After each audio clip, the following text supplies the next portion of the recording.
It's time for the Tampa St. Pete Sports Connection on the Tampa Bay Sports Connection Radio Network. Live from the Ferg Sports Bar and Grill Studios, across from Tropicana Field in downtown St. Petersburg, Florida. Providing a positive perspective from the Pee-wees to the preps and the pros across Tampa Bay and the USA.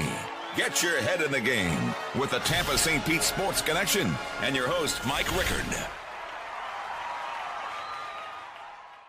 Good morning, Tampa Bay, and welcome to the Tampa St. Pete Sports Connection radio show, providing a positive perspective from the Pee-wees to the preps to the pros on this February 28th Firestone Grand Prix of St. Petersburg weekend. We're video streaming for the next 2 hours from the Ferg Sports Bar and Grill Ice Pick Vodka Body Armor Studios across from Tropicana Field in downtown St. Petersburg. Of course, Ferg's in October was ranked America's #1 local sports bar by USA Today. And it's been our home for 6.5 years. Wow, time has flown. In fact, we're going to talk to one of our original guests. He is going to be live, Andy DeLay, Burning Rubber Radio from the Firestone in about 5 minutes. Got a great show as usual. We'll talk primetime preps, Coca-Cola Body Armor, Prep Connection conversation with one of our favorites, and that's Chris Harvey. He'll join us and talk spring high school football, 7-7, Teddy Bridgewater rule, they pay to play, and that's a topic that we'll be beaten to death. Alex Reba's not on the show tonight. You know why? The kids at Madison Square Garden, St. John's, Villanova, and he'll break it down for us next week. I want to be him when I come back in another life. And then my good friend Dan McCarney, he's going to do us a favor and come on about noon. Talk about 10, 15 minutes of some of the things that are going on in college football. Of course, it is NFL, what do they call it? Underwear Olympics. Yeah, no. Oh, yeah. Lingerie free agency. Underwear Olympics. The Underwear Olympics, yeah. I mean, your combine there in Showcase. Indianapolis. Yeah. And then we'll talk a little high school in the second hour. We're going to have the Largo Packer baseball team down here. And then plenty for us to talk about. Rays, nice win, 6-5 yesterday. And it's early. But Pepe Al got some work. Clevenger got some work. The guys are working together a little bit. It's Grapefruit League. I know that Tristan and Jake smile every time they see Pepio because they got that one-on-one conversation, and he's a hell of a nice guy. I'd love to get him on this show. Well, hey, Jake, Tristan, let's work on this, guys. You got the in now. Let's go. We got to get the on the tee segment because that was the golf question, you'll find him on the golf course. There you go, Pepe Al, McClanahan, and who'd they say the third person was in that group there? That was a third golfer. Maybe it was Clevenger, the other pitcher. And Wyatt Ross will also join us, and we're looking forward to rehashing the gold medals that went to the U.S. versus Canada, and we'll talk to Melina about that. So we're not going to let that one go. Ray, where were you yesterday? We were down at the race. We went down and, again, shout out from last weekend. We were talking about the fact that in less than 3 or 4 days, they're able to put in all the steel, the turns, the 14 turns on that 1.8-mile track down there. Great day for racing. The overcast, it rain overnight. It's going to be dry tomorrow, a little front, not so much a cool front, but a front push through. Will Power, who's won this race several times, puts it in the wall in practice this morning, kind of flexing that because he kind of owns this race, right? But flexes muscle, puts it into the corner. They got to put new wings on it and get it ready because the qualifying is this afternoon for the St. Pete Grand Prix here in St. Pete. Is there any changes going on because of the rain yesterday? You said, what was it? The trucks got delayed? Well, the NASCAR Craftsman trucks was what Nick was down here talking about. The sponsors with the truck, they're racing for the first time this year. They will race today in the actual race, but they were supposed to go qualifying. So what are we going to see? Some Ram 1500s out there? A couple King Ranches? Yeah, maybe an F-150 takes the pole. It looks pretty cool, actually. It does. I love the track I love the fact that you go down to St. Pete, and I go back to this thing starts in '89 when it was just they're trying it out, and then it goes away from the waterfront. But and then Indy cars come on just a few years ago, but they obviously they had this. You can make it look like a Monaco or make it look like a Grand Prix of Japan, and right down in the water, and it's international, which is one of the great things. Met some guys this morning in Walgreens. And local.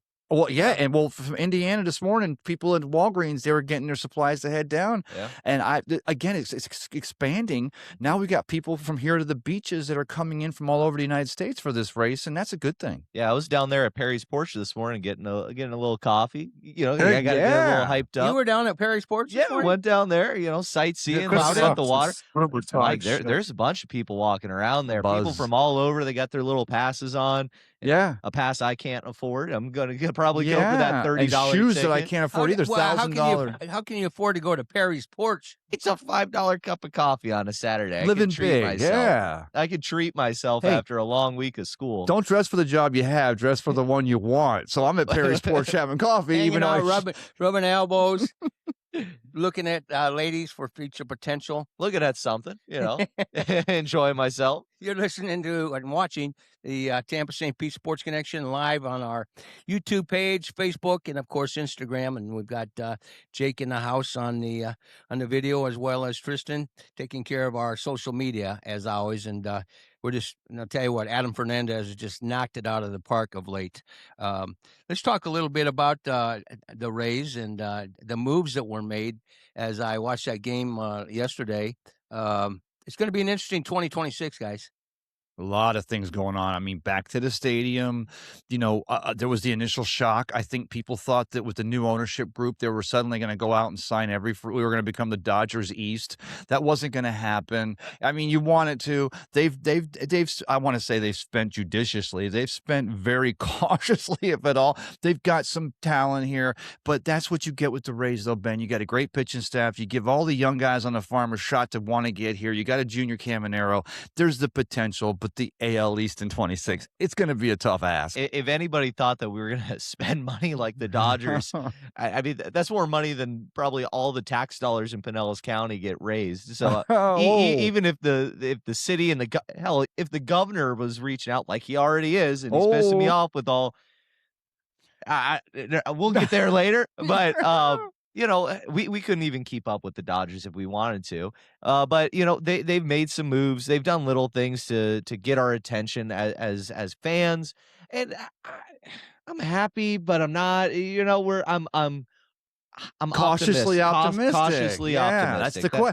That's the Rays. That's the mantra for our Rays every year. We're cautiously optimistic. But if Shane is back, Pepiel looks good yesterday. Clevenger's been solid. I mean, and then some of these pieces, you still have to have a lot of faith that there's going to be an offensive production. I wouldn't. I'm not expecting a lot from this team this year. Scrappy. And scrappy. It's the best we can ask for, maybe? That's a nice way of They've saying, surprised us before. Of saying bad, but not. Like we're going to give it our all. I don't think that the Rays are going to put out a White Sox level performance this season, but I do think that we're just going to be average. We're not going to be anything special. Yeah. Most of the focus is going to be on, look, we just rebuilt the stadium. Welcome back, St. Pete. And now look what we're going to do for the future. We're going to be here in Tampa Bay. They're going to barely even mention St. Pete. There's going to be little to no mention of St. Petersburg. It's going to be Tampa Bay, we're here for you. Tampa Bay, we're here to stay. Tampa Bay all the way. Well, let me ask you this. As a historian of baseball, for the last 5-6 years, as the Rays were acquiring, 72 wild card banners for the Trop. But let me ask you, the very nature of baseball, if you have a team that can play spoiler, a scrappy team, but then they can still surprise you and be in a hunt come August into September, that's really the best you can ask for a team that's one of the lowest spending or one of the lowest salaries in all of Major League Baseball. Everyone gets all hung up on the Dodgers spend $12 billion on their team. And that does make, a big difference. Yeah. And especially when it comes to talent that's solidified and talent that's been there for a long time. You're able to go out there and buy these guys when their contracts are ending. And that does go a long way. But a team with a low budget, there's no reason why they can't be competitive and why they can't go out and win a World Series. But we're in the AL East. We have the we have the Yankees. We have the Red Sox. We have the Toronto Blue Jays, even. the Orioles. What are they going to be this year? It's crazy. We have a very hard division to play through. Yeah. And us just being scrappy is not going to get us to a World Series. Maybe it'll get us another wild card banner. Whoopoo! Yay! Well, and Mike, to finish your doesn't do anything. Well, and I'm sorry, but to finish your question about the Rays and then to wrap it back to the Dodgers, one of the hardest things for Rays fans, but one of the craziest things of being a Tampa Bay Rays fan is that if you had Shane McClanahan and Ryan Pepe out and you still had Tyler Glasnow and Blake Snell, you'd have a team that would go 162-0 and you'd have your Dodgers East, but that's not the way baseball works. Well, we could have gotten the job done when we were there. That's the issue. Now back to the sixth inning. You keep we were the there. Sixth inning. Come on. It's about managing the team, playing baseball the way it's supposed to be done. And so many of these teams don't play baseball the traditional way, the way that it's been played for over 100 years. And now we're all on analytics. We're on this, we're on that. And it's lost the feel. It's lost that gut feeling that baseball used to have that allowed for teams to go deep, that were, let's just say it, not these $1 million babies. Well, what if I told you this? It's not so much that baseball's forgotten how to be historical. It's that the baseball fans of today don't understand the historical nature of baseball. So baseball's trying to find that medium ground. But, I think a lot of it also goes to the players themselves. A lot of the players, they don't have that hard-nosed kind of bulldog energy that I want out of a player. So many of these guys are They're not hungry is the bottom line. No, they're not. A lot of them they're what do we talk about with basketball where the guys talk about not or managing their minutes and load management. Load management. Such bullshit. That's coming out with these pitchers. Pitchers, they're too worried about pitch count. They're too worried about, I got to start in 12 weeks. Well, who cares? Get out there and throw the damn ball.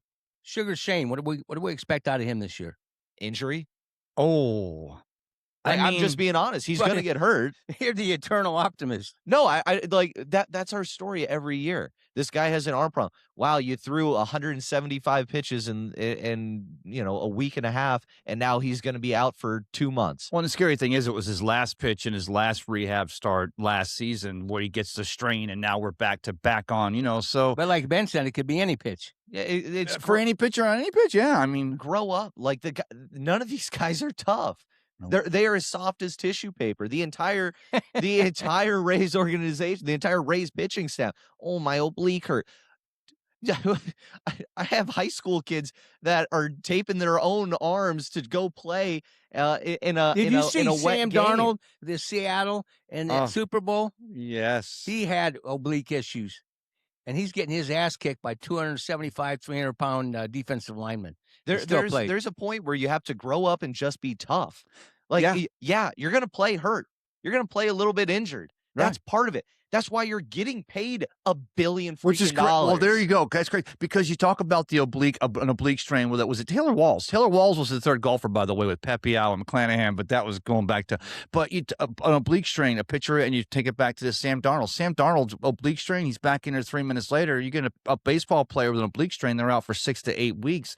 Is there a thing with baseball having to be? Baseball is a sport where you've got to constantly be ready, whereas the NFL is like you're always ready and then you're reacting. Is there a reason why a muscle strain like an oblique for a baseball player would take longer than an NFL player who can get right back in there? I don't think it's taking longer. I think it's just the outlook of the player themselves and of the team. They're like, oh, this guy, he's on a $15 million contract. We have to rest him and get him ready. Yeah. No, go out there and play the damn game.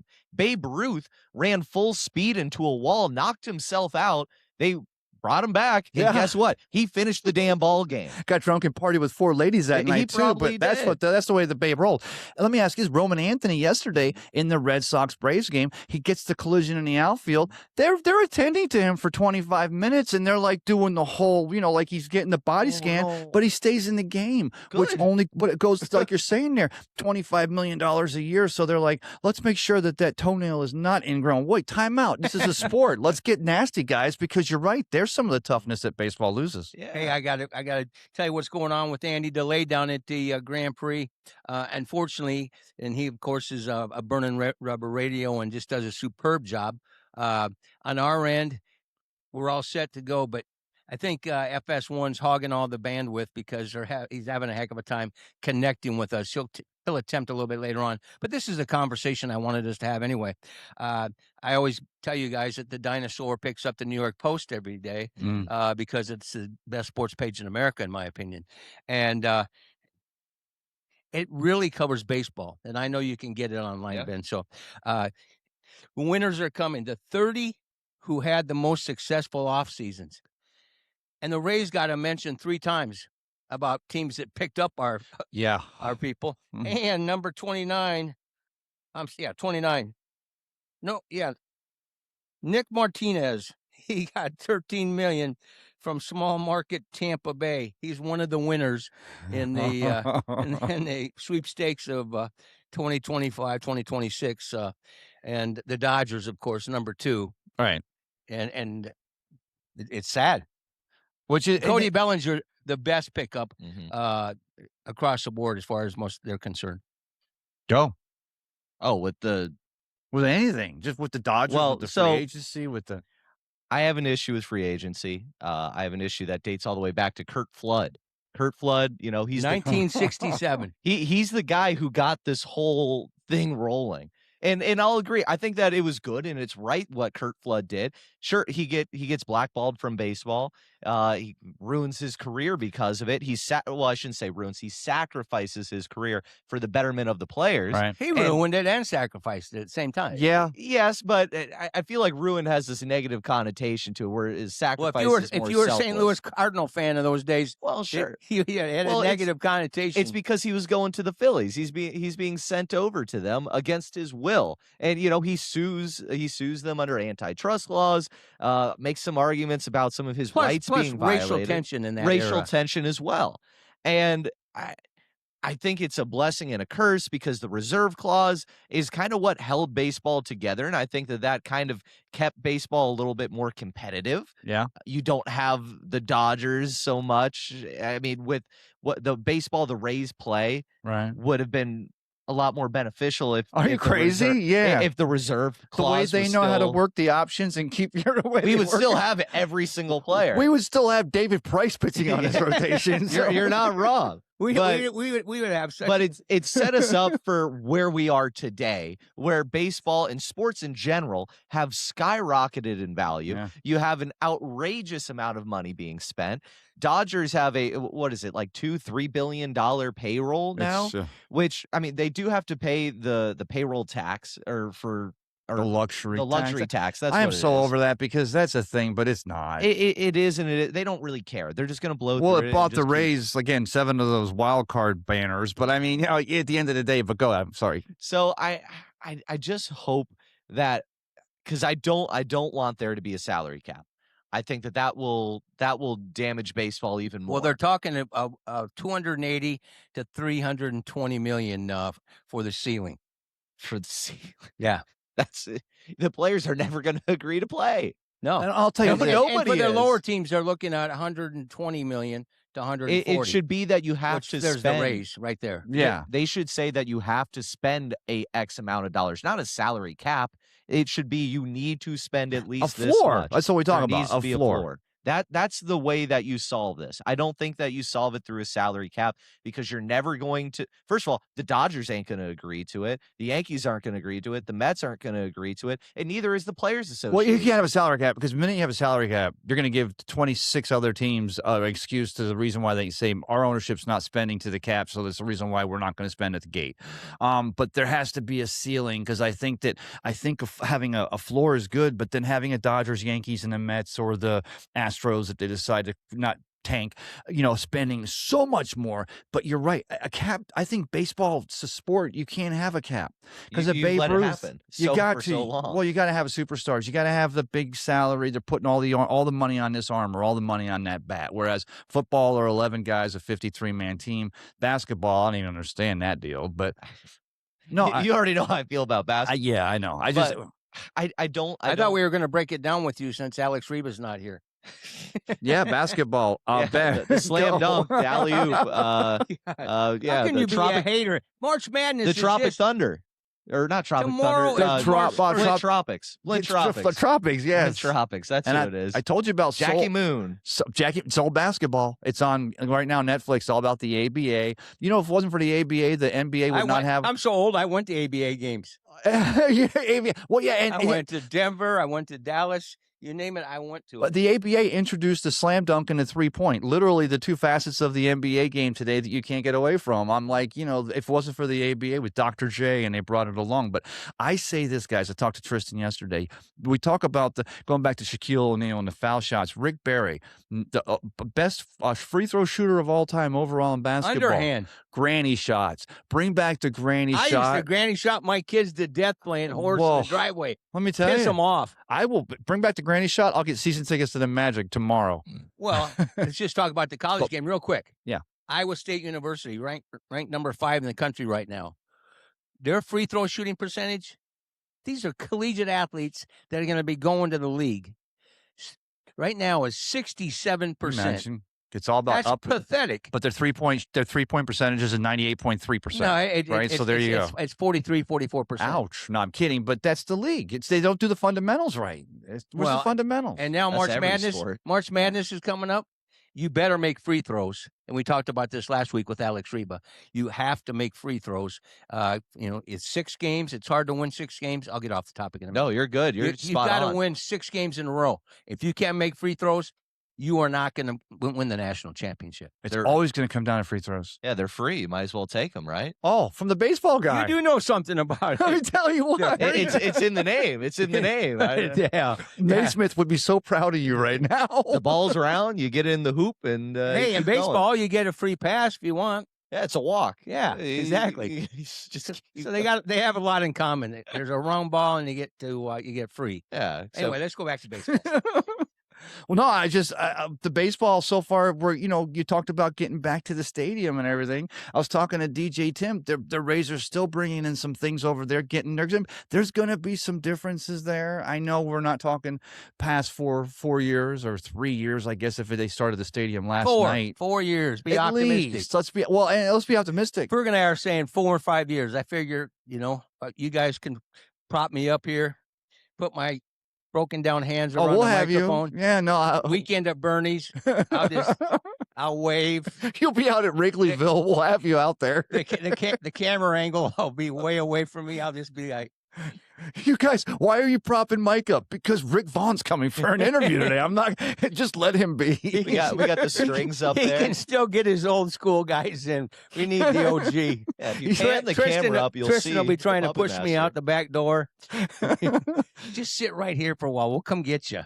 I tell you what. But you ask about baseball, Mike. It's so the Lightning are coming back now. We just got done with the Olympics. The races now. March Madness. What was the outcome of the Olympics?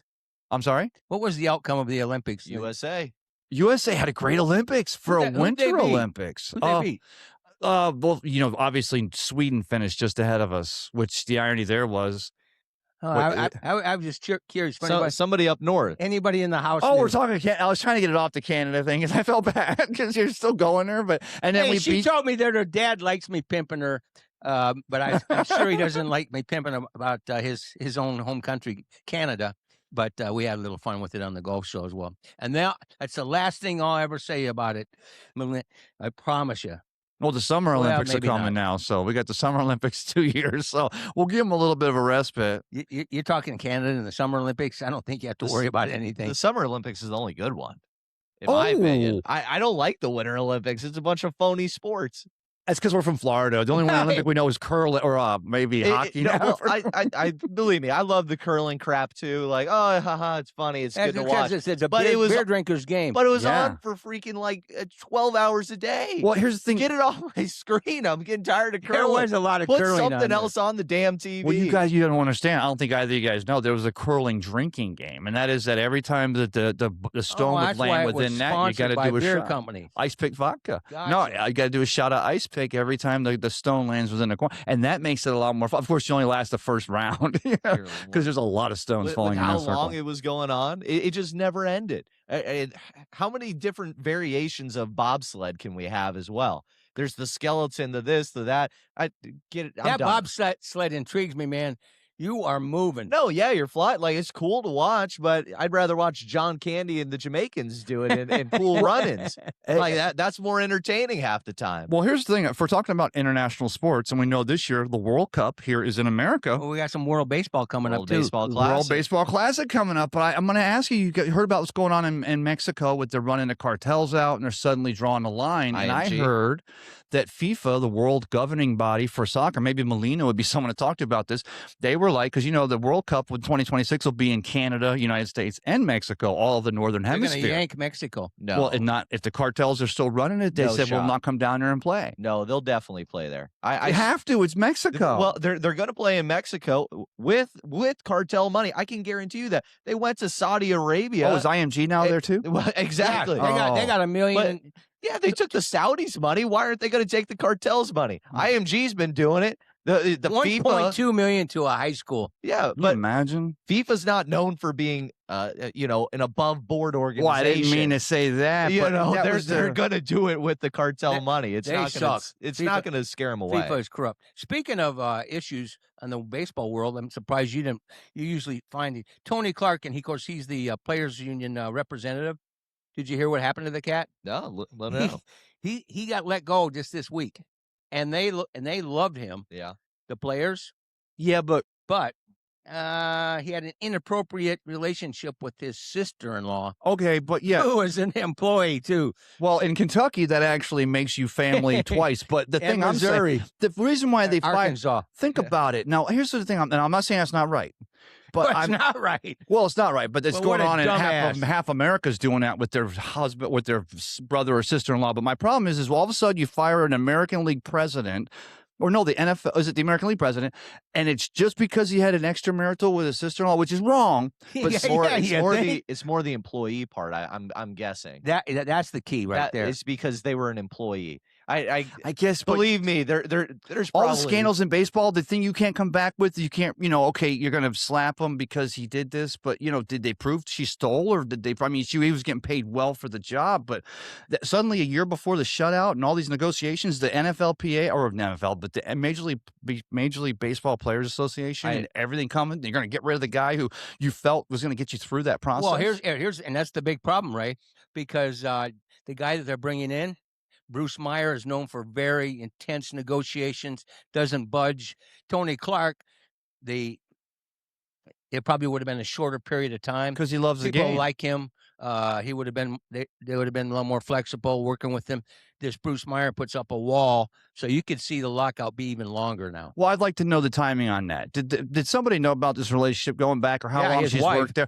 Well, yeah. Well, but I mean, all of a sudden, or did they wait to the 11th hour to now get him out to get the negotiator in there? Because maybe it's just the whole thing with the college, Hillsborough College, being handed over for a baseball stadium to be built. But these days anymore, you really are butthurt on that. I'm just real. I mean, everything that happens, I like to look back, try to go forward and look backwards. That's why we love you. Hindsight. Well, yeah, but I mean, was this happening for a year? Did they decide to fire him now before the 26th season starts in 5 minutes, and now they're in more disarray? I think they're just trying to CYA. They got to cover their ass. Everything's about cover your ass these days, and that's the problem with a lot of stuff we're talking about here. Because now they're going to have to be interacting with Major League Baseball, going back and forth. That comes out mid negotiations. Now the Players Association is put further back, and now they're having to fight from behind now. And I think that's why they're doing it now instead so to eliminate that possibility. Yes. Okay, so it's a strengthening thing, not just so much a weakening. Yes, it sucks that I mean the whole situation and it's gonna lengthen like I said, the period of the lockout. I doubt that we're gonna have baseball. Baseball, we're gonna miss an entire season. My gut feel at least a season. Well, and again, to wrap it back to baseball before we get off it, because we might not get back here because we've got a great show. Of course, we have Largo High School baseball have baseball a great team. Show if they can get through to us. They're all in terrible areas for internet. Chris Harvey right now is traveling. He's attempting, of course. We'll talk to him, but we can handle that topic as well, and that's on the high school end of things with baseball. Ben Botham. But youngsters, you think we're going to have a lockout? Just nod. Yeah, I mean everybody, it's almost from like the young fans to the old guys. I mean, you look at it in black and white, and it's going to be a lockout. And people are going to hate baseball. People that are on the fringe are going to be so pissed. They're like, hey, they did it to me. I was a a Yeah. big baseball fan last time. That was So were 94, you. 95, you said, right? Was that the shutout in 90 where Yeah, they the lost the entire- Expos were supposed to win it in 94. I mean, the worst part about that is the Expos, they have a great team. They flip them with the Marlins. The Marlins become a better team, and then they do away with the Expos. Oh, okay. Don't even start. But, 94. And where's the Hail Mary pass here? There's no Hail Mary pass to avoid a lockout in 27. I mean, the owners aren't going to suddenly go, yeah, we were wrong all along, and we don't want to try to strengthen our game. The players aren't going to say suddenly, yeah, we want a salary cap, go ahead and strap us. So just who budges? I mean, who do you see budging, even if it's a 6-month lockout or 6-week, or they miss all spring training and they rush it at the 11th hour? Maybe the Federal League comes back. Maybe the Vintage Baseball Association comes back. What if one of these guys comes forward just for a little bit, or are we going to be sitting there watching Korean baseball again? The funny thing is, bring back Korean baseball, make it popular, and if the Rays move to Tampa, we'll put a Korean baseball team across the street in a Great Lady, and Let's we'll rock. We'll rock that trop. You know what that's going to do? More fun. You know what that's going to do for the Savannah Bananas? Oh, they're going to blow up. Oh my God! You hope they blow up. I mean, literally. Well, they'll have 3 or 4 more teams that they put out there. Oh, I know. They're getting more popular than Major League Baseball because these kids can't watch a damn game. They're watching TikTok 50 times. Hey, and I'm an old man for some reason right now, and you have a task this spring and this summer, because you had a couple of your former Savannah State friends that play with the Savannah Bananas. You got to get us an interview. Okay, I can call up Flash the Kid, and maybe What's Flash the Kid's real name? That's Malachi Mitchell. He came from FAMU, then went to Savannah State. We played together, and then he is with the Savannah Bananas. And I don't know if he's what position did he play? I think he was outfield. Yeah, we had him in the outfield. He was pretty quick. He was a quick cat. And man, he used to move some weight in the weight room. I'll tell you. He's not the guy that does the flips before he catches the pop flies. I've seen him do flips. Let me pull up his Instagram. Well, I'll tell you what, their attendance will go. Oh, guess what? He's a wizard, and he's our own our favorite high school coach, and that's Chris Harvey. He's joining us to talk a little high school football. And how are you, my man? I'm doing well, man. How you guys doing? We're doing superb. We were talking about the state of high school football with this pay for play, and we wanted your opinion on that. First thing, we got 2 or 3 great topics for you.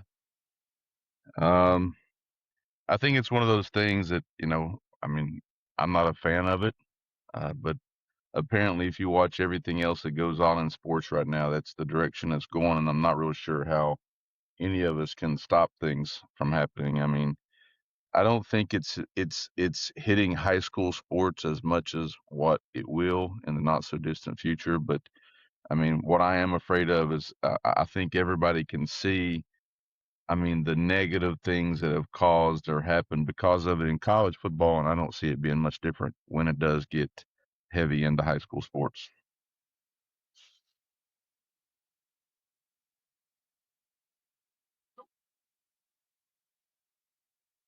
Did you hear him, Ray? Yeah. Can you hear me, Chris? Yeah, I can hear you. Can you guys hear No, I me? don't hear him.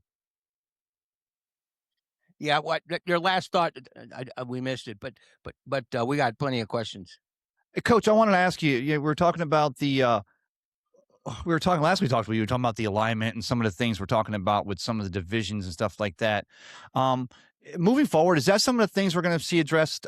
Moving to try to get more of a level playing field and try to get more interest back in all of our sports or divisions. Are they going to be just realigned according to how they're going to set us up for specific sports for the playoffs and stuff like that, as far as to get ready for the state finals? I think, with the way I can only speak for football, and we've, the biggest problem I have with all of our classifications and divisions that we've had since my time here is that it changes every 2 years.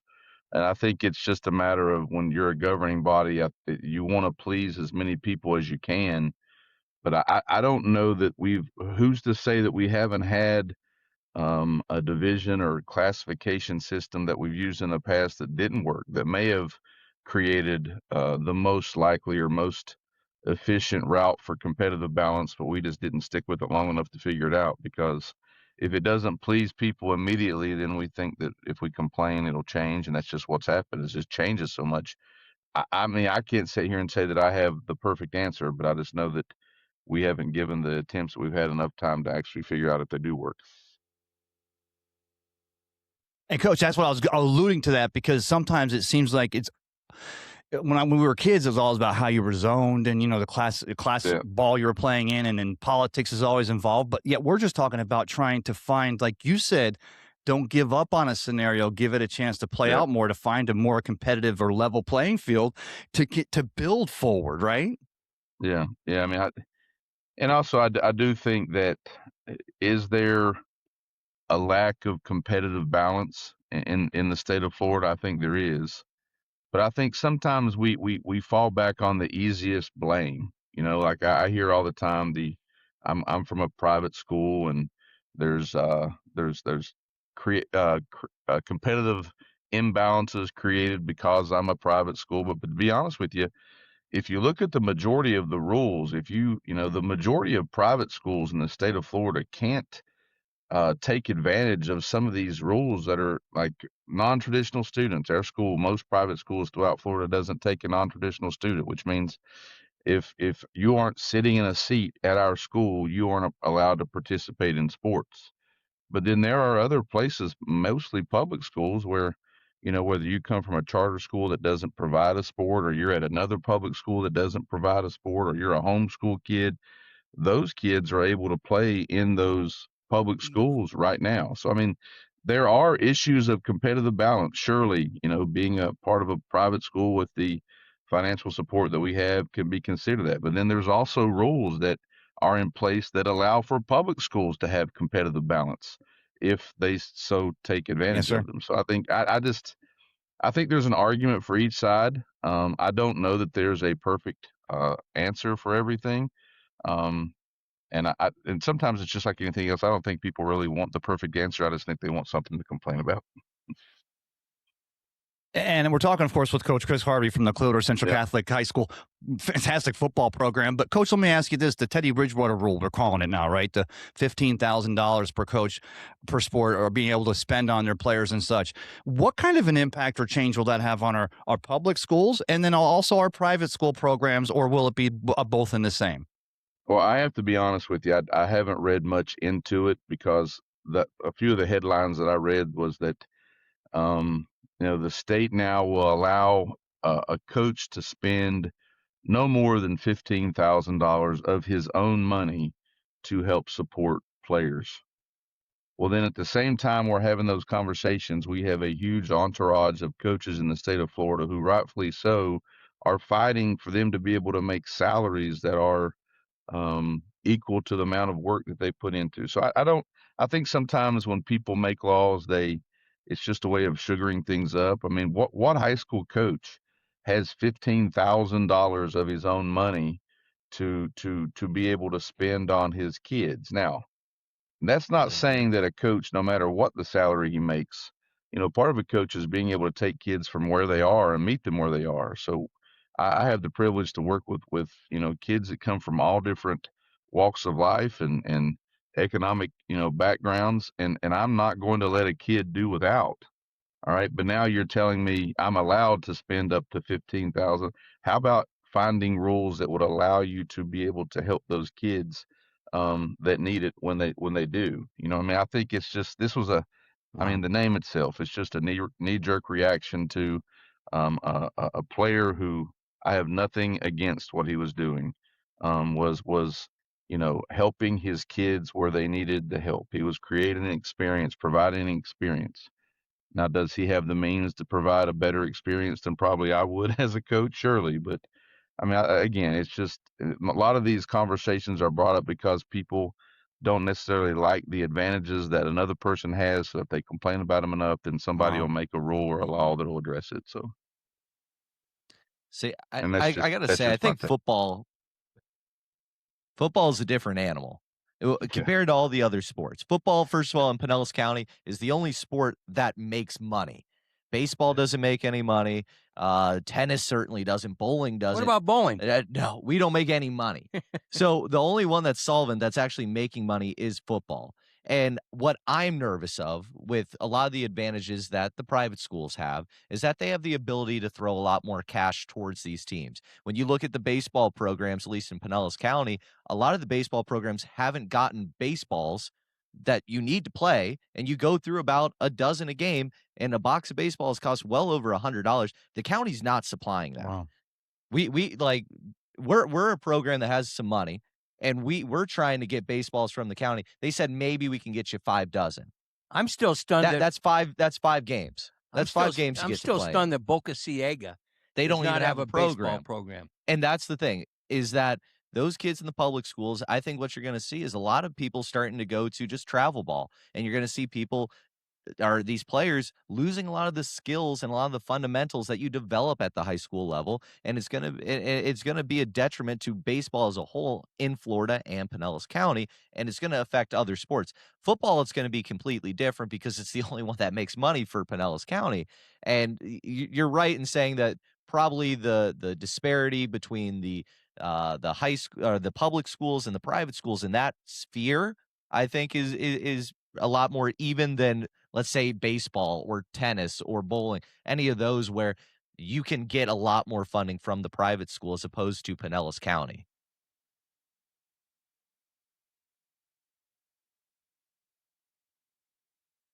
I think we lost Coach there, but on the off chance we haven't, I want to pose that question back to Coach. Because at Clearwater Central Catholic, I see the soccer, I see the volleyball, I see the baseball. So they have that tent and I don't mean to give Coach Harvey praise, but the tent that football program and the entire school gives it is a pretty wide tent. There's a lot of shade. So yeah, you got a school like Bogey loses the baseball team. How do we fight to make sure that all these schools have a chance to have a tent, to have a shade to give their student body and their other athletics? Well, you charge the students $50 to play. That's the answer, right? Coach Harvey, you still there? I am, sir. Can you guys hear me? I do hear you now, Coach. Do you? I know, like you say, you've been so busy, and there's no off season for you at all anymore, Coach. I know there's not, but have you heard anything about the $50 per student is it per sport to participate in Pinellas County to be in these high school sports programs? And do you know, Coach, if you do know of it, is it per sport or is it just $50 per child, and that would cover all the sports for a calendar year? I have heard of it. I know that there are counties. I actually live in Pasco County, and I think I read where they've been doing it for years. And I do believe that there is a fee for the first sport, and then there may be an additional, I don't know, prorated fee if there are multiple stores. I've read that there's a couple different ways that the public schools are looking at that, but um, they need to find a way. I agree. There has to be a way to find more money. I don't know if charging the families is the route. I mean, we live in the state of Florida. I don't think that money is something that people should say that we are at a shortage at, but I think we do need to look at where that money is going. I mean, some of the things that we do. I mean, I'm a private school guy, and my people would probably be upset for me saying this. There are a lot of rules that are in place that automatically take money out of the public school system, and justifiably to put it into the family's hands to be able to allow them a choice of where they go to school. And until they find a way to, I don't know, improve or fix some of the issues that are going on in public schools, I don't know how you can take that right away from families. But at the same time, I think it's important to understand that when you're pulling money from public schools, you're not going to get things. You're not going to improve things.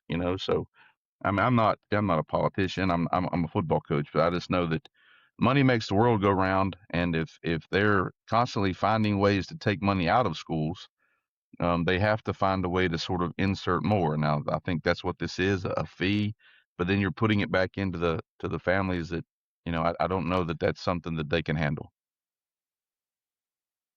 You're listening and watching the Tampa St. Pete Sports Connection live from Ferg Sports Bar and Grill. Conversation with Chris Harvey. He is the head coach at Clearwater Central Catholic, the Marauders. And if you were a politician, your ass would never be on this show. And I know you got something you want to talk about, my man.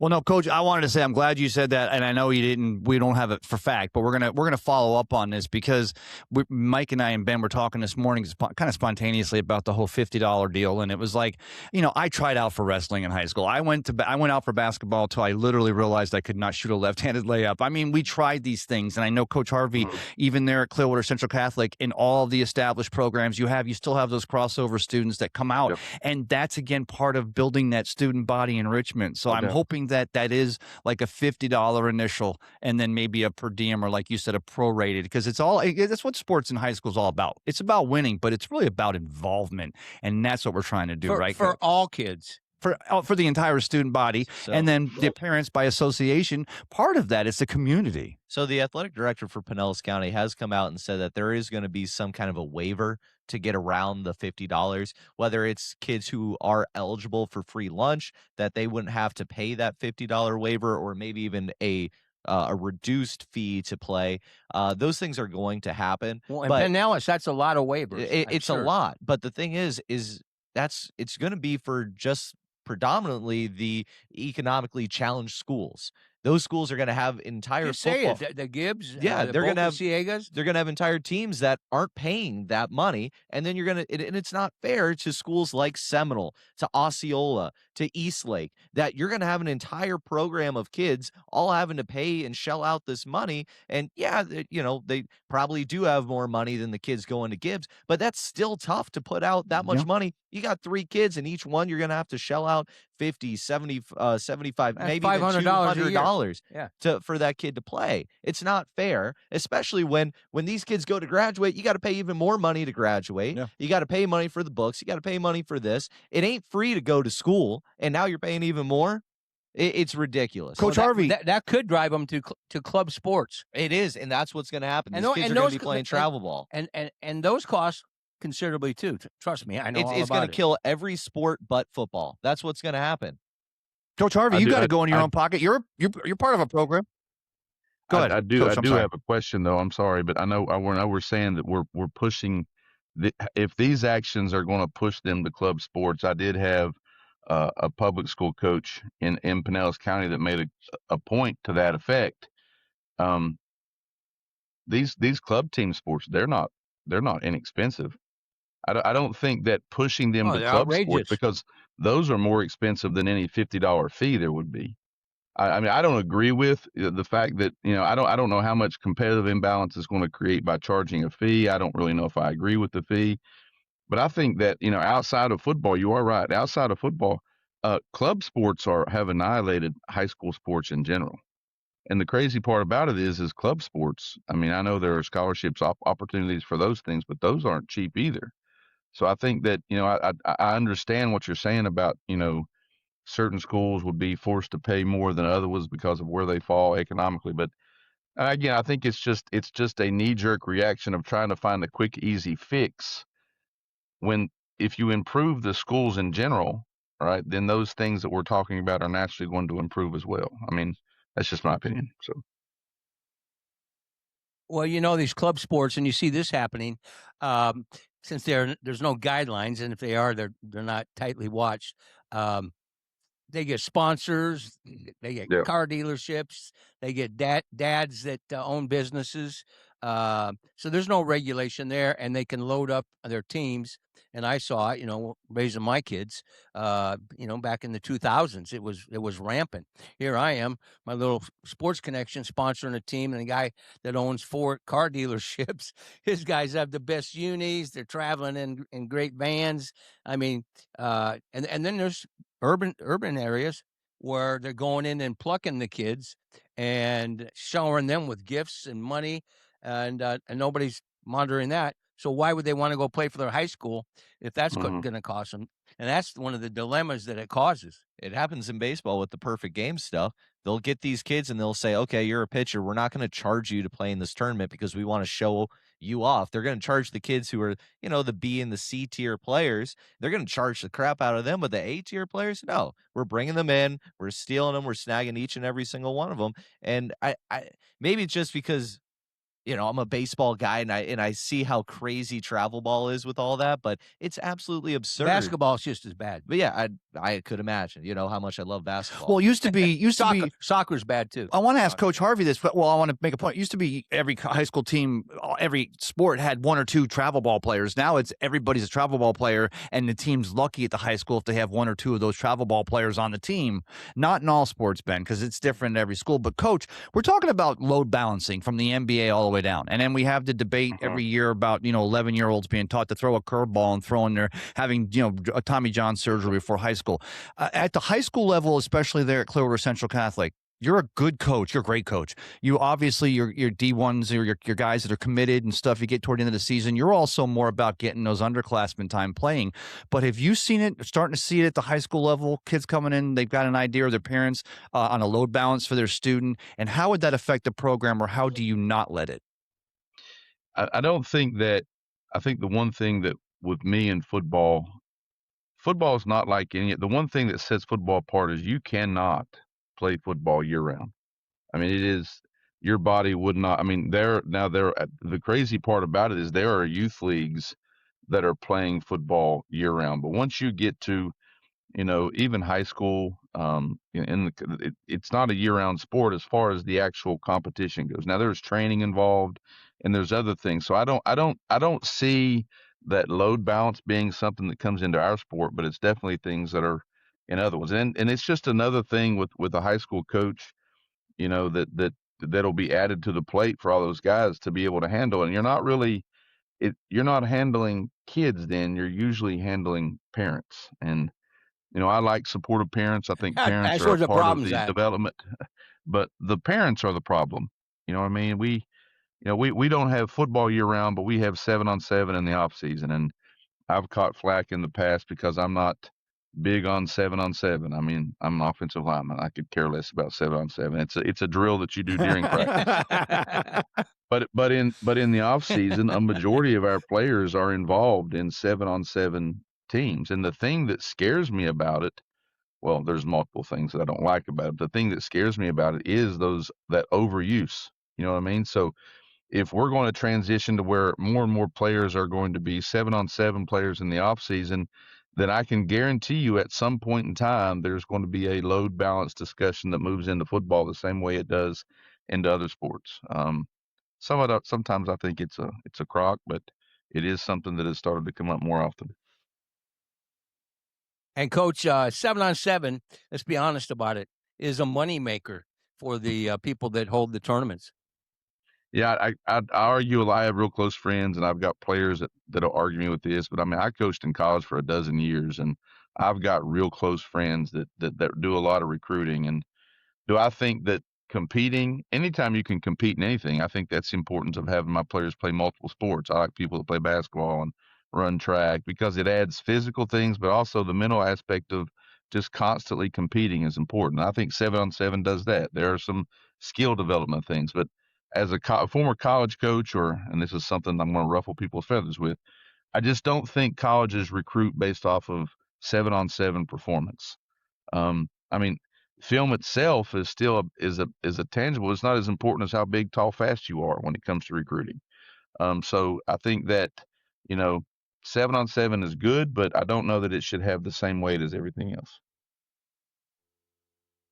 So, Coach, I know that, like I alluded to earlier, that there is, we know it used to be such a joke, tongue in cheek. There's no more off season, and there isn't. That's a fact. No, there's not. But how are we looking for spring ball out there at Clearwater Central Catholic? I know we got a lot of stuff. The Olympics just ended, and the race today. But how's the spring football looking as we get ready to get into that now? We're excited. I mean, we had a fairly young team last year. We lost 10 seniors, and they had great careers with us, especially 5 of them, the winningest senior class in Pinellas County history. But only 10 seniors. That's about, we've lost 18 to 20 the last couple, 4 or 5 years. So losing 10 is not that bad. We played with, I don't know, 10 or 15 freshmen, sophomores last year. So we've got a lot of talent coming back. We get to start practice this year a little bit earlier. The new rule is you can start 30 days prior to your last day of school. Before, you couldn't start until a set date, and if your graduation was early, I mean, there were years where we would try to get 20 practices in 22 days. So This year we've got 30 days to get in 20 practices, which allows us to rest a little bit because, I mean, when I coached in college, we were given 6 weeks to practice 15 days. But now we're dealing with high school kids and we're given 22 days to get 20 practices under the, so we start the 15th of April. We've got, a good group of seniors coming back. Our quarterback's back, Chase Barrett. We've got, our wide receiving core. We're excited about it. We got a lot of guys coming back. We having a good off season so far. The guys are working hard. The guys that we're getting back from other sports. It's right in the middle of track season. We got a few baseball players out there. Basketball season ended a couple weeks ago, so we're excited about the future. Chris Harvey, thank you very much. We always enjoy your input. You're a great guest, and we look forward to getting you down here in person. Drive safe, and thanks for taking time to join us on the Tampa St. Pete Sports Connection, brother.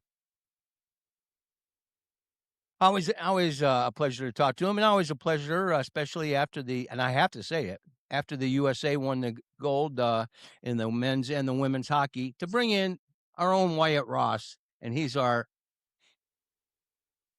expert when it comes. Where's the USA? He should have a USA jersey on. And I told you about the lucky head. I had it on for the game, but we gotta keep it rolling, especially after what we saw happening a couple nights ago. Well, let's talk about the Olympics first, and then we'll move into the rest of the season for the Bolts. I mean, I feel like I don't remember if I said this on the show last week or not, but I feel like going into this game, everybody kind of had the thought in their mind that this was going to go to overtime. I mean, it just seemed like one of those games where everybody talks about Sidney Crosby's golden goal in 2010. Seems like one of those games that was going to have that happen again.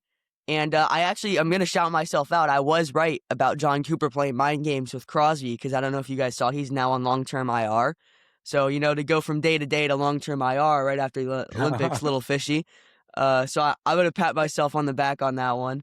And I mean, and I texted you while this game was happening. In those first couple of shifts, those guys were skating harder than I've seen guys skating for the Stanley Cup Final Game 7. I mean, they were flying out there. You could tell the Olympics means so much to these guys. And Matt Boldy, what an amazing goal in the first period. And then obviously Jack Hughes, the golden goal in overtime. Both brothers scoring huge overtime goals for Team USA. And I think the real all-star of this game was... Great story. Oh, absolutely. I mean, obviously you don't get to the golden medal game without beating Sweden. Quinn Hughes was able to do that in overtime. Then Jack Hughes with the chip tooth. He got us that 4-minute power play. Finished it in overtime with an assist from the greatest player of the Olympics, Connor Hellebuck. I mean, they're not even in that game with any other goalie, in my opinion. Maybe you have Vasilevsky in there. Maybe you have Sergei Bobrovsky in there. I think Connor Hellebuck was the best person to go to, and he really showed it that game with an amazing one. And in terms of how the NHL season is going, it's also showing that the Jets are the issue in terms of that whole situation with Connor Hellebuck. He obviously can get it done in big games, and something is going on with the Jets' forward or defensive core that they need to figure out because Connor Hellebuck is arguably one of, if not the best goalie in the league right now, just because of how well he played in such a high-pressure scenario. Hey, Wyatt, wait, time out. Can I get in this text chain with you? And Mike's getting texts from Wyatt Ross during the Olympics. He knows that I'm a dunce when it comes to Well, he knows hockey. You got Wyatt Ross texting you. I want to be part of that chain, my friend. He's texting me. This is the fastest I've ever seen, and he breaks it down for me. Right. And I will admit that I also had to send that text just to make sure that he knew that I did wake up in time for the game. Because you was rolling out of bed. I was laying in bed watching the game. I actually woke up about 8:07. Well, I was up at 5:30. I couldn't wait for this game. But I want to say two things, Wyatt. One is I'm going to go back and watch it again because I'm 100% positive you did allude to the fact that the expectations of that overtime game, and I thought you were just coming on the heels of the USA women's victory over Canada, Melina. I'm sorry, in overtime. Don't apologize. But I want to say this, Wyatt, you made a point right there. One of the biggest surprises is the way that, and did we expect anything less for these two teams to come out and just go balls to the walls, and the Canadians were up and down the ice. The Americans, they held that flurry, and then late in the game, were still able to keep it together. They took Canada out of their game, which was that up and down the ice speed, didn't they? Yeah, I mean, both teams were just going back and forth, and I think Nathan McKinnon, as much as I hate to say it, when he said if you just take a look at who was the better team on the ice, in that third period, it was very obvious Canada was controlling that game. Connor Oof. Hellebuck making that stick save, sprawling on the goal line. Nathan McKinnon missing a wide open net, stopping 2 breakaways on Connor McDavid and Macklin Celebrini, 2 top 5 players in the league today. They had almost all of the momentum in that third period, and it seemed like the USA was kind of playing catch up. But then we got that 4-minute power play, and after that it was just it was all red, white, and blue from there. Dude, a 5-on-3, they ended the way they did. I mean, but that stick, that Hellebuck save, the way it hit off that stick, it felt like there were ghosts in the net on that shot. The way he hit that thing, one of the most incredible saves I've seen since Hobby Bulin, or going back to the old school goaltenders, because it was so prescient the way that save. Was that the play of the game for the entire men's? I there was a lot of great plays, Wyatt, but was that the play, that play of the game for the entire gold for the men's Olympic team this year? I would say right after Nathan McKinnon missing a wide open net to send us to overtime. Oh my God! Yeah. No, but that was definitely the play of the game. I mean, that game, it kind of had that feeling as soon as it got to the third period, we're in overtime. Whoever scores next is going to win this game. It is just all of these games that end up like this. I mean, you even saw in the Tampa Bay Lightning Cup runs, beating New York Islanders 1-0 in Game 7, and the New York Rangers, a couple of those low-scoring games. Almost all these games have that low-scoring appeal to where who's going to be the better goalie, who's going to make the best play to get one by here. And I think that, obviously, with that save coming below the 10-minute mark of the third period, if they score on any of those chances, that the Canada wins that game. Same thing with USA. One more question, though, and I take it back, because then you had the Hughes with the way he tipped it to himself and he gets down the ice and the way he scores that. But the Fitzgeralds, the Hughes, the Kachucks, does the Olympic American program, are we going to see a lot more? Because that seems to be one of the themes with this year's Olympic team, the Americans, was the family. Because in the past, it was always the Canadians. They had the families, the Espositos are going back to the Oars and such. Is that one of the legacies of this victory for the Americans in 2026, is the family? And then Hughes' mom was in the Olympic Village going around feeding the athletes. Wasn't that one of the best narratives we heard about the Olympics this year? Oh yeah, 100%. I mean, it's always been a big family among those guys, and it's not only the blood-related family. It's obviously you got Quinn Hughes and Jack Hughes and Brady Tkachuk and Matthew Tkachuk, arguably the 2 best brother duos. Actually, no, they probably are the 2 best brother duos in the NHL, and we both got them on Team USA. But seeing at the very end of the game when they were holding up the Gaudreau jersey, skating around the ice, they were showing the family. You could tell that was a brotherhood across that entire team, and I mean, it was such a family there, obviously, and I love to see all the fans in the U.S. cheering for the other teams. Jack Hughes coming out and getting a standing ovation in Pittsburgh. I don't know if you guys saw that. The USA chants. You can tell that the whole country. It gave me goosebumps. It's it seems so united in the NHL right now in terms of that USA victory. And I'm looking forward to the next 4 Nations or Olympic break, whichever one comes first, because I think that they really do have a close knit red, white, and blue family over there now. You're listening to the Tampa St. Pete Sports Connection live from Ferg's Sports Bar and Grill, and we've got Wyatt Ross talking a little hockey with us, and brought to you by our good friends at OnePriceSwipes.com and Body Armor Coca-Cola. On a somber note, it was sad to see John Cooper lose his father, his mentor. Life is interesting. Right after the Olympics, and and his son, and I want you to comment on that, and then I want to discuss the 3-on-3 in overtime. Oh, yeah, obviously it's I actually did not know about that until you just brought it up. I did not know that John Cooper lost his father very recently. Yeah, just early last week. Well, that is incredibly sad, especially coming off of such a big life event like that. But when you think about it, he's gotten to see John Cooper become the greatest coach in the NHL. He got to take him to the Olympics, won 4 Nations. So I think that whenever John Cooper's looking back on the moment with his father, he can remember all the success he had while his father was able to watch, and he'll still be able to be with him even closer now as the season continues. You just gave me goosebumps, buddy. And then, and go 3-on-3, Wyatt. Yeah, talk about that. As far as 3-on-3 goes, obviously 3-on-3 is very exciting hockey. And they did say this during the intermission for overtime. That was another weird thing, is they have the playoff overtime intermission rules where you get a full intermission, but then they have 3-on-3. But that's besides the point. They were saying like with the skill power on this team, this game's gonna be over very quickly, and it obviously was. And I'm not sure I'm a huge fan of that. I think in a game like this, I want to know who the best 5v5 team is. 3v3. I mean, honestly, I think it favored Canada. USA did end up getting the win, obviously, but I wasn't a huge fan of it. I always prefer 5-on-5 in overtime.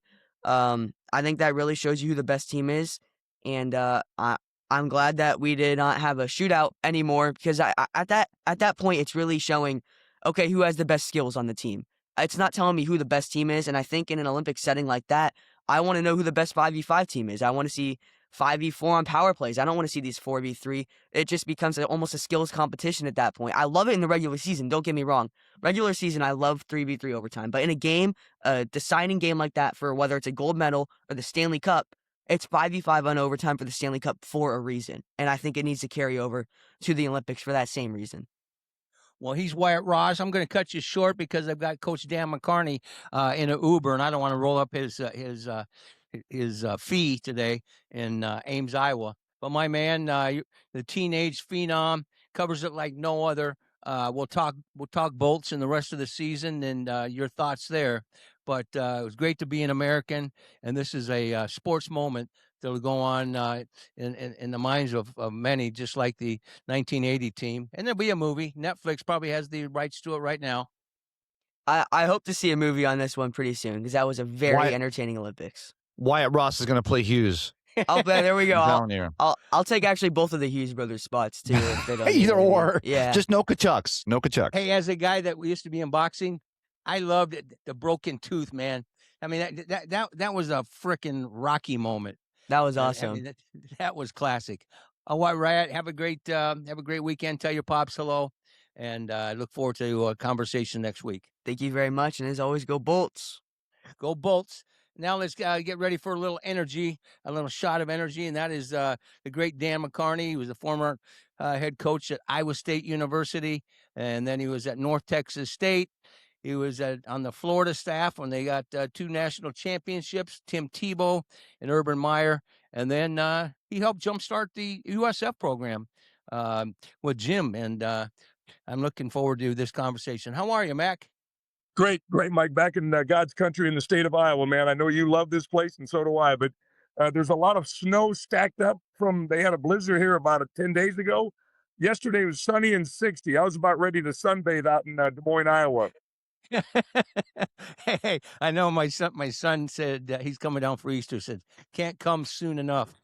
So you're heading to a coaches conference, a conversation or convention. Yeah, it's one of the biggest clinics in all the Midwest. They do a beautiful job. It's at Prairie Meadows. They bring in there's over 1,600 coaches. Mike, it's an amazing thing, because they used to have the annual coaches clinic in Cedar Rapids for many, many, many years. Then it fizzled out. They used to have one in Jefferson, Iowa that would sell out for 500 people. That fizzled out. And then they started this now 13 years ago. And the last 5 years, they've had over 1,600 coaches, which is incredible at Prairie Meadows. So Tom Moore, that is just retired from the NFL at 87 years old, legend in the NFL. He coached Terry Bradshaw. He coached Peyton Manning. He's been with the Bucks the last few years. He was with Bruce Arians when they won the Super Bowl. He came back. He played for Forrest Davishevsky at Iowa. So he and Kirk Ferentz drove over from Iowa City, and then Jimmy Rogers, a new Iowa State coach, spoke. I spoke, and we just had a tremendous time. And the great thing about it is, Mike, as you know, you come back to Iowa, you just don't. Everybody's either an old friend or a new friend. That's just the way it is with the hospitality in Iowa. And then I had about 25 or 30 former players that coach in some capacity in the state of Iowa. To see those guys giving back to the great game of football that was so good to them, it's just really cool to see.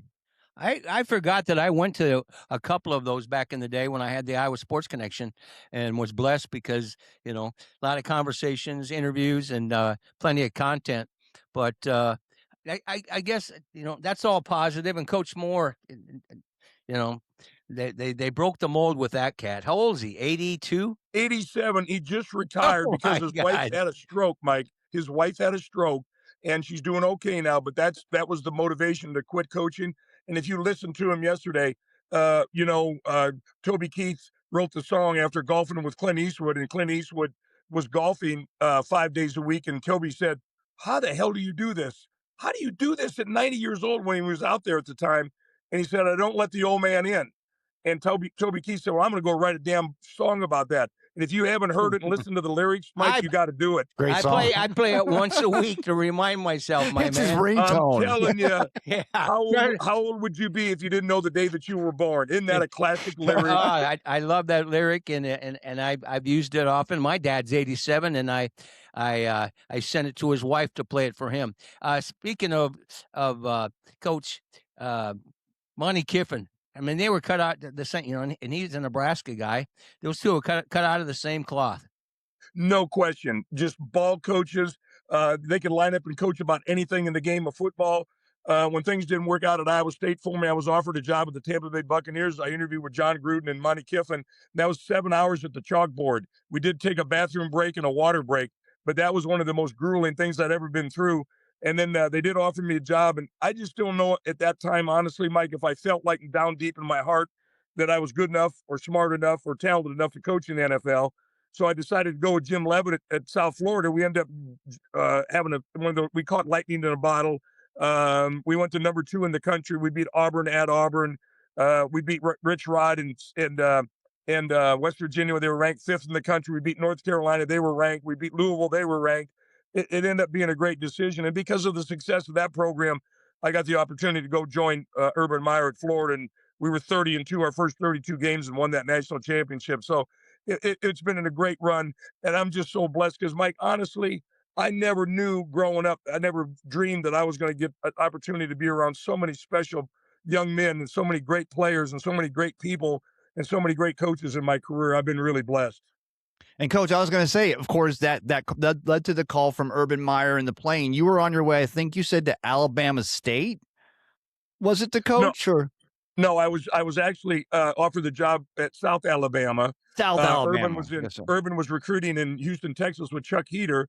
Heats and I were captains together. The first game of the year in 1974, we're out there in the big house shaking hands as captains for Iowa and Michigan, and we ended up coaching together and winning a national championship together. But the press conference was actually scheduled the next day.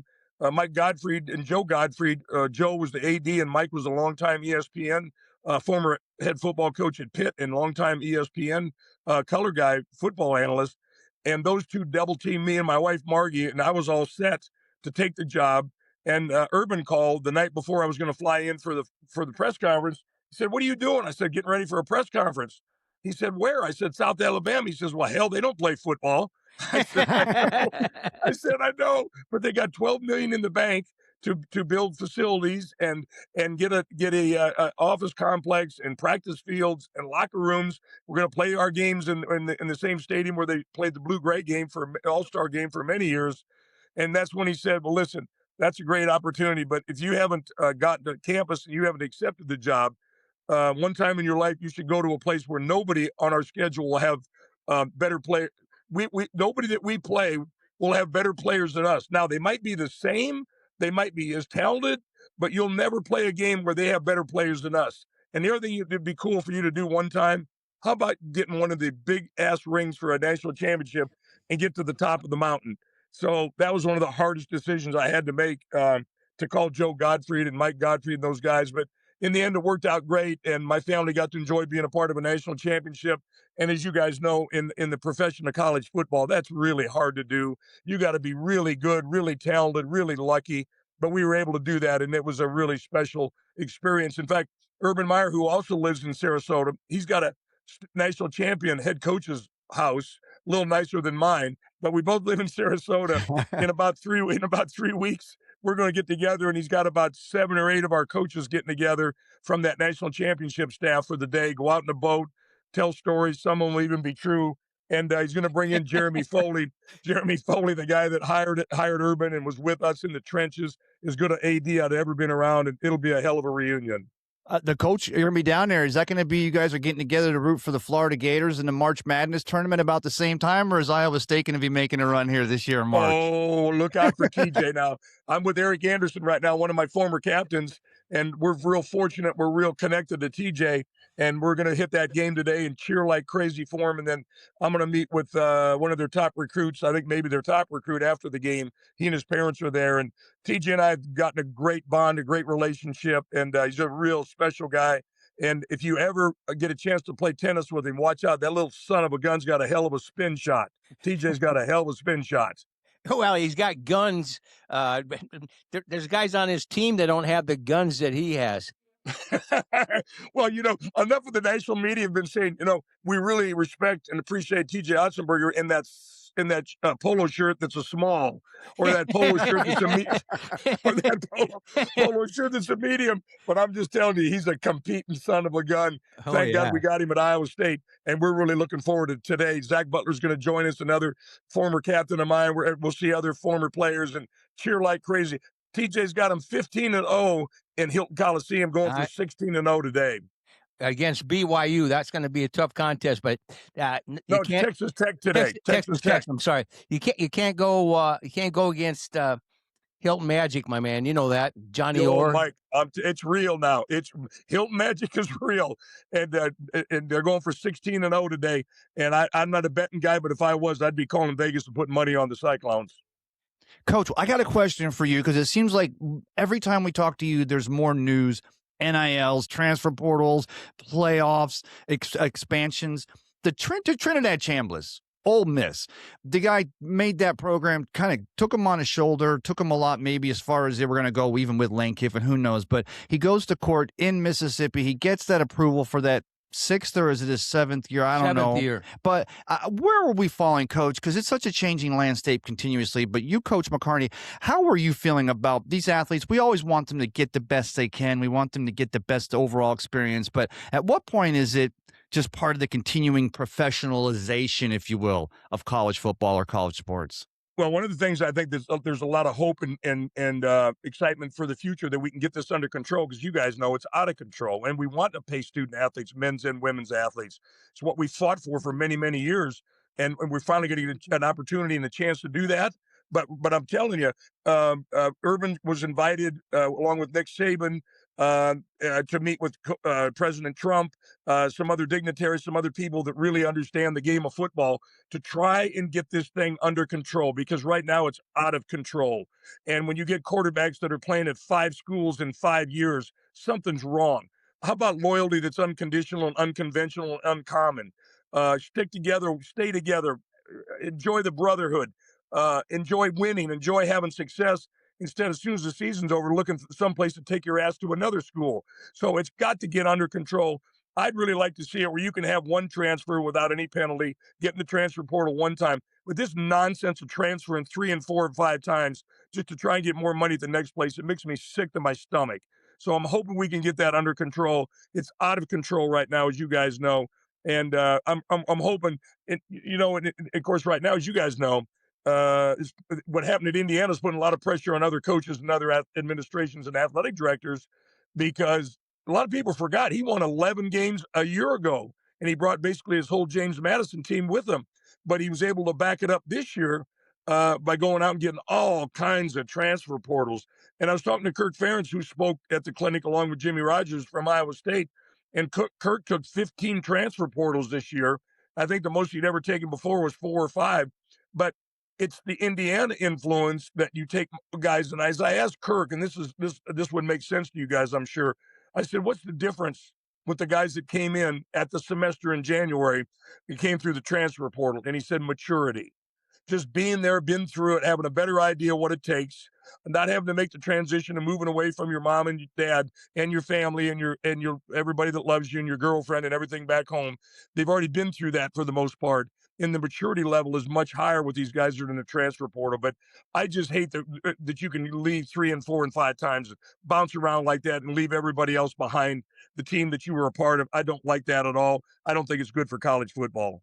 We're talking to Dan McCarney here on the Tampa St. Pete Sports Connection, live from Ferg Sports Bar and Grill, America's #1 sports bar, as rated by USA Today, across from Tropicana Field. I'm going to get Mac up here to a Rays game. We'll sit behind home plate, buddy, and share stories. I guess my biggest question today was, look, Matt Campbell gets a great opportunity, goes Penn State, Nittany Lions, but never have I seen a more blatant gutting of a program that you put your blood, sweat, tears, and years into, and that had just crushed you when 43 Cyclones all of a sudden are gone. Well, that's the new landscape of college football, Mike. It's kind of what we're talking about, and you can't blame the players. You can't blame Matt Campbell. Everybody wants to win. Everybody wants to be successful. Matt had built these phenomenal relationships and mutual trust and mutual respect with these young men, being so successful at Iowa State, and he got a job that is truly one of the top 10 jobs in all of America. And he's also closer to his family and his parents and his mother that's not in great health. But the bottom line is, when you make decisions to leave, there's three sides to most decisions in college football. Now, maybe it isn't in other ones, but in college football, the nearly half a century that I spent in it, there's the personal side, the personal side, the professional side, and the financial side when you make those decisions like that. And Matt went through that process, but in the end, he felt like this was the best for he and his family and the future. And he ended up getting all these guys to come with him, the cream of the crop at Iowa State, because they'd already made history together and had incredible success. And there's no doubt in my mind he'll continue that at Penn State. But that's the new norm, guys. It really is when old coaches leave and take other jobs, that stuff's going to happen. But fortunately for Iowa State, Jimmy Rogers went through that. He had over 70 new players when he took the job at Washington State a year ago of transfers. And then, of course, he left to take a great situation in a program that's been real successful, and a program that's been respected by the entire country with the job that Matt's done. And it's just good to have him here. And as I sat at dinner last night with Kirk Ferentz across from me and Jimmy Rogers next to me, I was either going to do one of two things: either keep it light, have fun, enjoy it, tell some stories, or stir it up a little bit, because the rivalry is as strong as ever. I kept, I kept it light. We told stories, we laughed, and there was no sparks flying between Kirk and Jimmy last night, so that was a good thing. What was that bar in Des Moines that all the coaches, Iowa and Iowa State, because I ended up one time getting a phone call. You remember Dr. Bobby Rogers, the dentist? Yes. I got a phone call from him, and I had to go pick up Bobby Stoops, and I'll say about 3 or 4 other names. And this guy closed the restaurant for guys like you, and I think you're there before, so you guys could tell stories, and let your hair down. Do you remember that restaurant?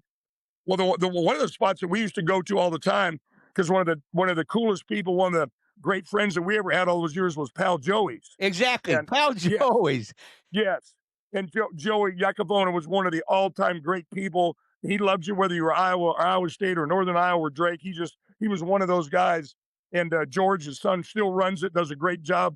Joey passed away years ago. That was one of my favorite places to ever go. If you just want to sit down, have great food, have great fellowship, laugh your butts off, have a good time, catch your breath a little bit, because in the coaching profession, you're not getting paid by the hour, and a lot of people don't understand it, but it's 7 days a week. It's just about 365 days of the year. You don't get a chance much to put your head above water, but it's just a lot of fun. And when you could go to Pal Joey's and feel the love and the fellowship there at that place, that was one of the great ones that we ever went to. Yeah, I got the call. I think it was about 11:30, and I had a Dodge Caravan van. They didn't have 2 nickels to rub together. He said, "Hey, I got Bobby Stoops that comes to me now, Chuck Long and Jonathan Hayes, and one other kid." And he said they want to go out and eat breakfast. So here I am picking these guys up. I'd met them, casually before, and I was their Uber for another 3-4 hours. But that was a fun night, just listening to their stories. Pal Joey's. Yeah, you're talking about 3 of the best that ever pulled on a Hawkeye uniform, not only at Iowa with their great careers, but on in the NFL, just had tremendous careers. Even though Bobby, he blew his knee out, but Bobby Stoops, before that knee injury, there wasn't a better safety in all of college football. And we go to the Big Ten championship in Hayden's first year. Kirk and I are 25 years old. He's 2 years younger than me, but we were both hired at 25. And we end up going to the Rose Bowl in the Big Ten championship. And we still look at each other and laugh, like last night, like, how did Hayden Fry hire us with no resume and no experience? Thank God he saw something we didn't see in ourselves, but we had the chance to do that. And it was just incredible to go on and be a part of those things. And then we came back. I've been back a couple of years. We had a reunion for the 81 Rose Bowl team 3 years ago. This past fall, I came back. I was blessed and honored to be a honorary captain for the Iowa-Indiana game. Got to talk to the team on Friday in the team meeting. But that was also the weekend that we honored our 85 Rose Bowl team, Big Ten championship team that went to #1 in the country. We ended up beating Michigan #2 in the greatest atmosphere I ever saw in Kinnick Stadium. And I grew up in Iowa City. Greatest Iowa game in history of Iowa football. No question. No question. And there's been so many great ones through the years, and Kirk continues to have great success. But you know what? I spent 95% of my career in the Big Ten, Big 12, and SEC. And that game in Kinnick Stadium when we were 1 and Michigan was 2, I'll cherish forever. And I think anybody that was in that stadium that day will do the same thing. One last question, lighthearted. Did Coach Hayden Fry check your punch card at the airliner before he offered you the job? No. I went in. I was a part-timer on Bob Cummings' staff, and I thought it was going to be the fastest interview in the history of interviews. I didn't know him. He didn't know me. I was the youngest one. There's no chance. But I remember getting dressed up in a a three-piece suit and going in. Hayden was having all the interviews in Bump Elliott's office. He kicked Bump Elliott out. He was in conducting interviews because the office complex was so bad that the head coach had, Bob Cummings. So he went into Bump's office, and we sat down in there about 20 minutes into it. He said, Dan, he said, what do you think about being my tight end coach? I jumped up, started hooting and hollering. That's a true story. I had no idea, no thought that I'm the least experienced and the youngest, and there's no chance I'm going to get to stay with Hayden Fry. Thank God I was able to. And then 2 years later, Kirk gets hired. Clovis Hale was our offensive line coach the first 2 years. He left, and Kirk gets hired. And we were laughing about it last night at dinner. Honestly, just how the hell did we get hired? What did Hayden? There's no resume. There's no experience. What are you going on, And he gave us, we were the youngest big offensive defensive line coaches, not only in the Big Ten, but in college football when he hired us. And together, our first year together, as I said, we won the Big Ten championship. And that was a hell of an accomplishment. And for someone in Iowa City that grew up sneaking in and jumping over the snow fences and running around on the hills of Kinnick Stadium in there, it was so cool to represent the Hawkeyes in the Rose Bowl. All right, Coach. First of all, I can't get over. I see you in that three-piece suit going to an interview with Coach Hayden. There was a lot of polyester in that suit, wasn't there? Yeah, it might have been. I was dressed to impress because I sure as hell didn't have the experience to be offered a job. But it all worked out, and to this day, I stayed in touch with Coach Fry all the time. I really did up until the time he passed. And some guys are better at this than others. Unfortunately, I've been around guys that don't really remember and respect and cherish the people that gave them those opportunities. It should be that way for everyone, but it's not. I've seen it. I've experienced it. But I never forgot what Hayden did for me. Kirk Ferentz never forgot what Hayden did for him and the opportunities they gave us and that he gave us. And it was just so amazing to try and bring back success and honor and winning and respect from everyone in the country after 2 decades of losing. And the young guys today go, no way. No, they don't have any idea. Iowa didn't lose for 2 decades. What the hell they didn't? Yes, they did. I was a part of it, and I was a fan, and I was a coach, and I was a player. Hell yes. Thank God Bump Elliott made the decision he made because he knew he had hired Frank Lauterbur and Bob Cummings, and unfortunately, it didn't work out, and he knew this was it now. Third time, this one doesn't work, you're out, baby. And he said it publicly, and he said it privately. If I don't get this one done, I'm out of here. They ain't going to keep me as athletic director. And boy, he not only hit a home run, guys, he hit a freaking grand slam to hire Hayden Fry. I remember going to watch Dan LaFleur play about 1971 at Kinnick. And hell, there only had been 30,000 people in the stands. Mike, I stay in touch with Dan. He was a teammate of mine, one of the toughest guys I've ever been around. I just saw his son, John, at the clinic last night. John's got Sioux City healing, rocking and rolling again. They were winless just 2 or 3 years ago when he took it over, and he got so sick of watching that and listening to it and witnessing it. He took the program over and just done a tremendous job. Danny's one of the toughest guys I was ever a part of. We both came in as linebackers as freshmen, and then they needed help in the offensive line, so they moved me to guard. So Danny and I went against each other all the time. And he ended up being diagnosed with lung cancer, and then he had a third of his lung removed. So he goes around with oxygen on 24 hours a day, 7 days a week, doesn't complain, doesn't bitch. We stay in touch about every 2 weeks. and one of my favorite guys in my lifetime, and without question, one of the toughest guys I've ever been around. And I'm just really proud and honored to call the LaFleur family a group of friends of mine. Well, I saw a picture from last night that was on Facebook, and that was Matt Hughes and Johnny together with their lovely wives. But I'll tell you what, that LaFleur family had a lot of success, and one of the reasons that John wanted to win, because some pain in the ass down at St. Pete kept texting him when they were winless that he needs to take that job. I'm glad you did. And anybody that has anything to do with the past and the history of Sioux City Healing should be so glad to have Johnny LaFleur leading that program now, Mike. Well, we're blessed to have you. I appreciate you at the last minute. I only got a hold of him like at 10 after 12 last night. And anyway, I appreciate you coming on, Mac. Enjoy your day. Go Clones, national television, Hilton Magic. And you need to talk to TJ. They got to start making their free throws, though. Yeah, no doubt about it. But the last thing I'm ever to do is try and tell TJ what to do. So we've got a great relationship. He didn't tell me how to coach football, and I sure as hell didn't try to help him coach in basketball. But we just have this tremendous relationship. Love the guy. We're so lucky to have him. And he's a freaking bulldog now. I know you talk about the biceps and the smaller shirts, and we're just having some fun. He's a damn bulldog. And we're going for 16-0 at Hilton Coliseum today, and I'm excited to be here. Do you want me to cash app for that Uber that you're probably sitting in the parking lot by now? We're good. He's from Haiti, but we gave him some. We tipped him really good to just let me hang on for a little bit. So take care, guys. Honored to be with you. Have fun. All right, I love you, Mac. Thank you very much, my man. Bye. Love you. Dan McCarney. You can't bottle up that energy. Who needs Red Bull? He just stayed on for 2 hours, Mike. He just and these are all facts. He's just not BSing us on the other end. No.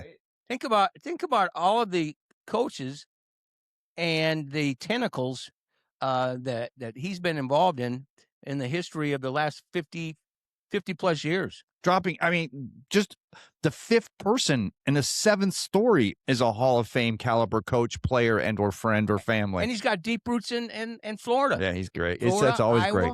Coached at Wisconsin. Well, I wanted to ask Coach North Texas State. Well, I wanted to ask him, did the success of this year's college playoffs, they're not going to expand it again next year, but is that going to continue the conversation to try to do away with conference championships? And I know Coach, that would make me puke. And Coach and we got him going on the one question. College football will not be the same then. It's still the way of the dodo for sure.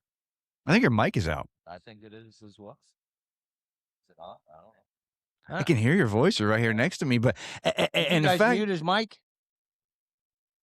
The thing about it is that I know you told me, Mike, that he was actually in here, but I didn't realize he was actually on his way to the Iowa State game today. Yeah, he is on the way to Iowa State game. It's on ESPN. I think I fixed it. What'd you do? I don't know. I just kind of moved it and it kicked right back on. Well, I knew you were falling asleep over there when we were talking anything but baseball. No, I wasn't falling asleep. But yeah, I do think that it might be going the way of the dodo with these conference playoffs or not conference playoffs, but conference championships. Yeah.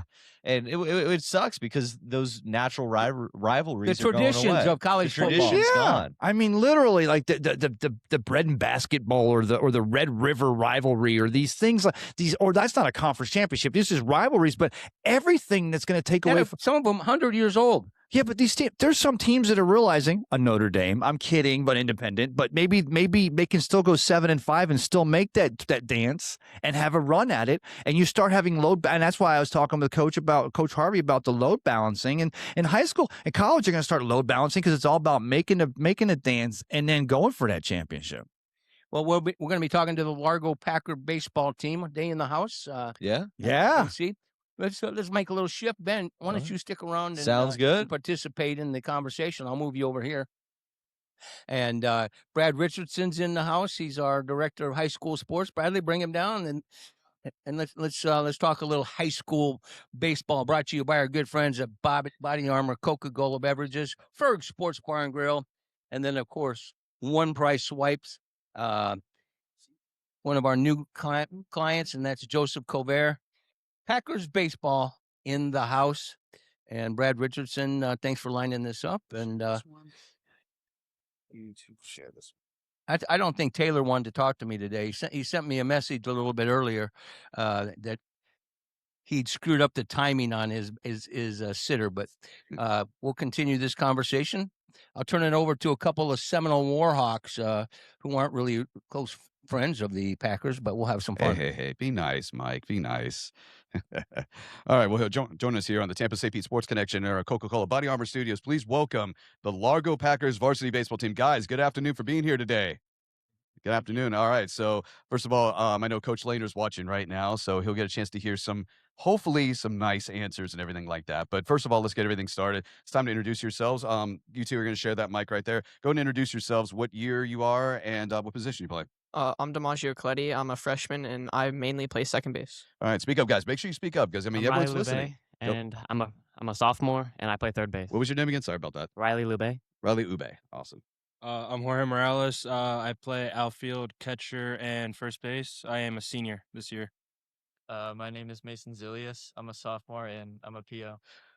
PO, that's it? Yeah. Nothing Let's else? go POs. All Hey, right, all POs are the best guys on the field. I don't know. Are I you know kidding how me? you feel about those, Ben. We're a Hey, special bunch. I know. Yeah. Well, you have to close out a game. Let's put it that way. So you have to. You have no choice. So, guys, welcome to here for being on Saturday. As me and Ben know, obviously, a lot of games got canceled last night due to certain weather, and also you will be playing again. Who were you supposed to play last night, by the way? Lakewood. Lakewood. Is that always like a tough team for you guys to play, or do you enjoy playing them?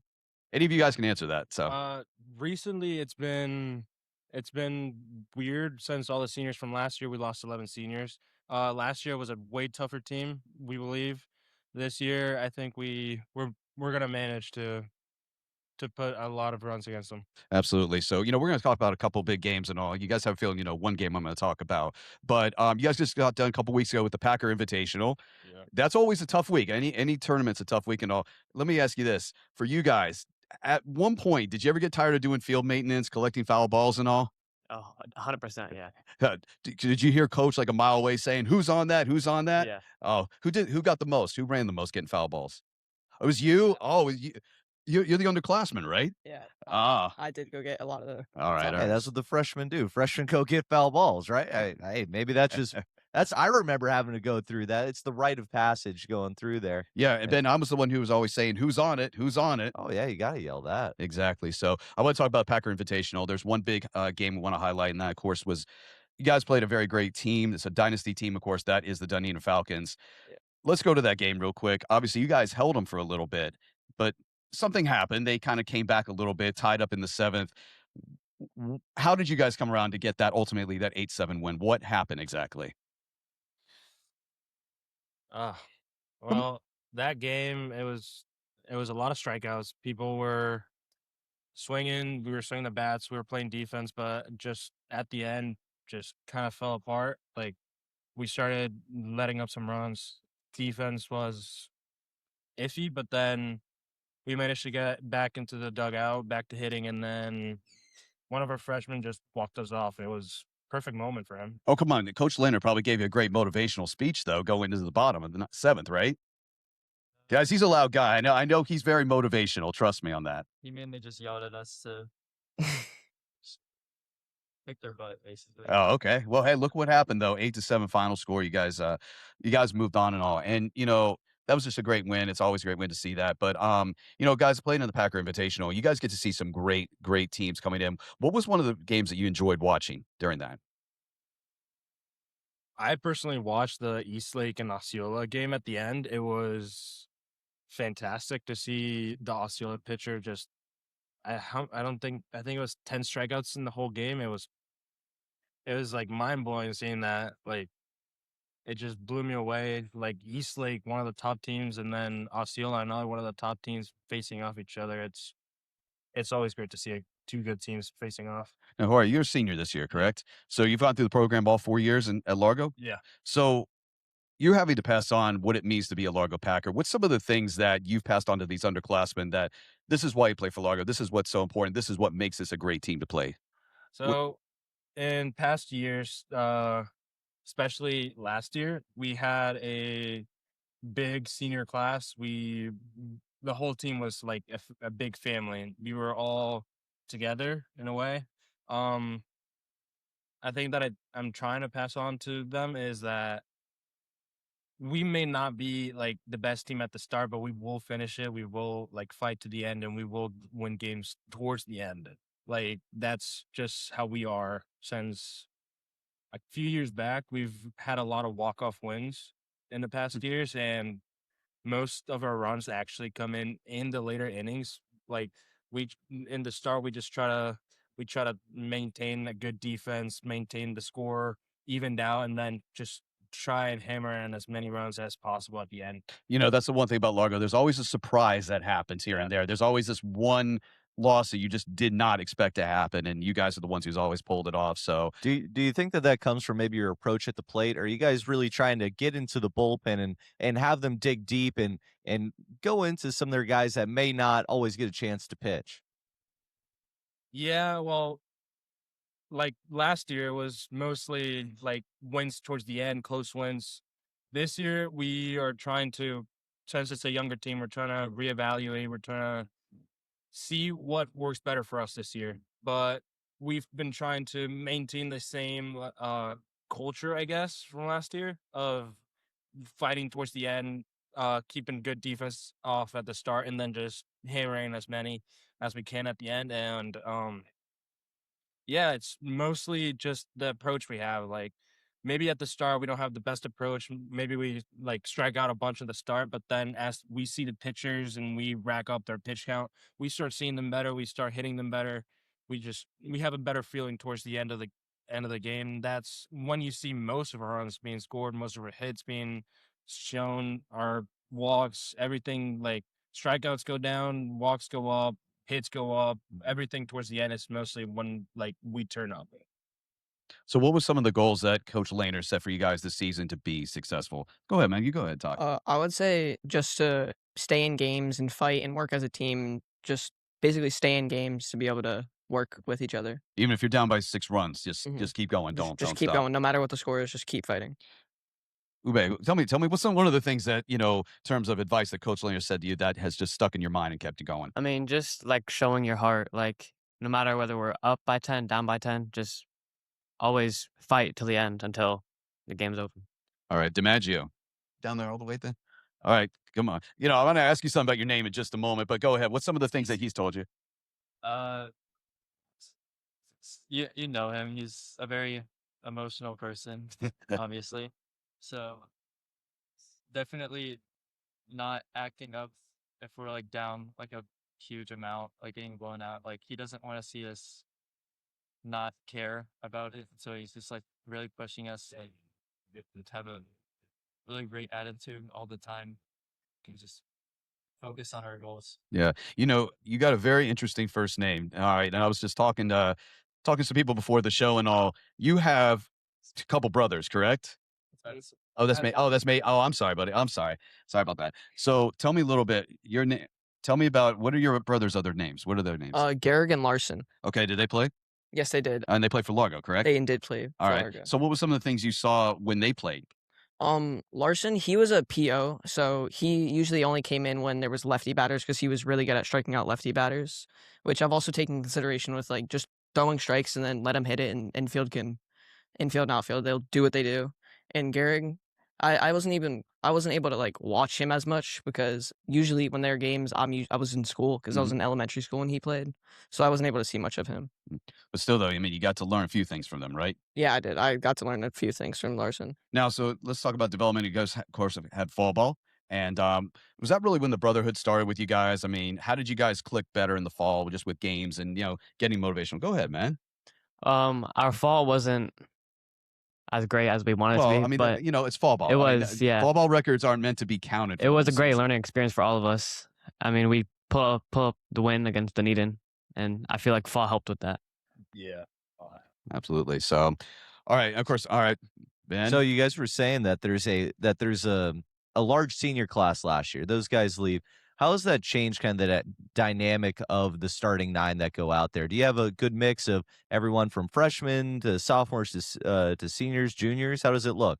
Yeah, it like I said previously, 11 seniors.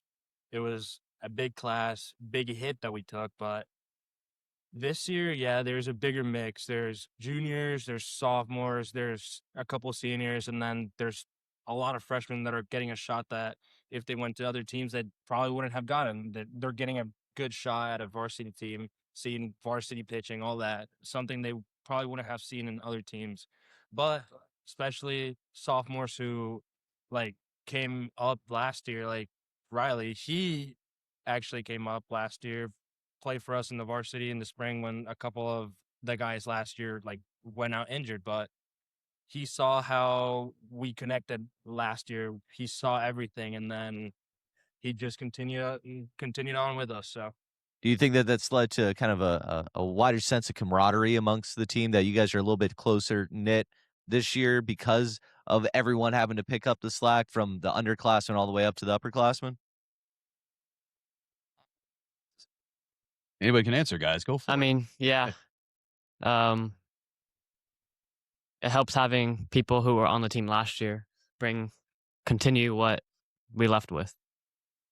Absolutely. So, all right. So, Benny, we're gonna have to bring it up because it's a game that I will never forget. Because I was just like watching this, like, how's this going on? Of course, that's the Seminole Largo game and all. And guys, let me tell you something. Nolan was on the mound that game. He started, correct?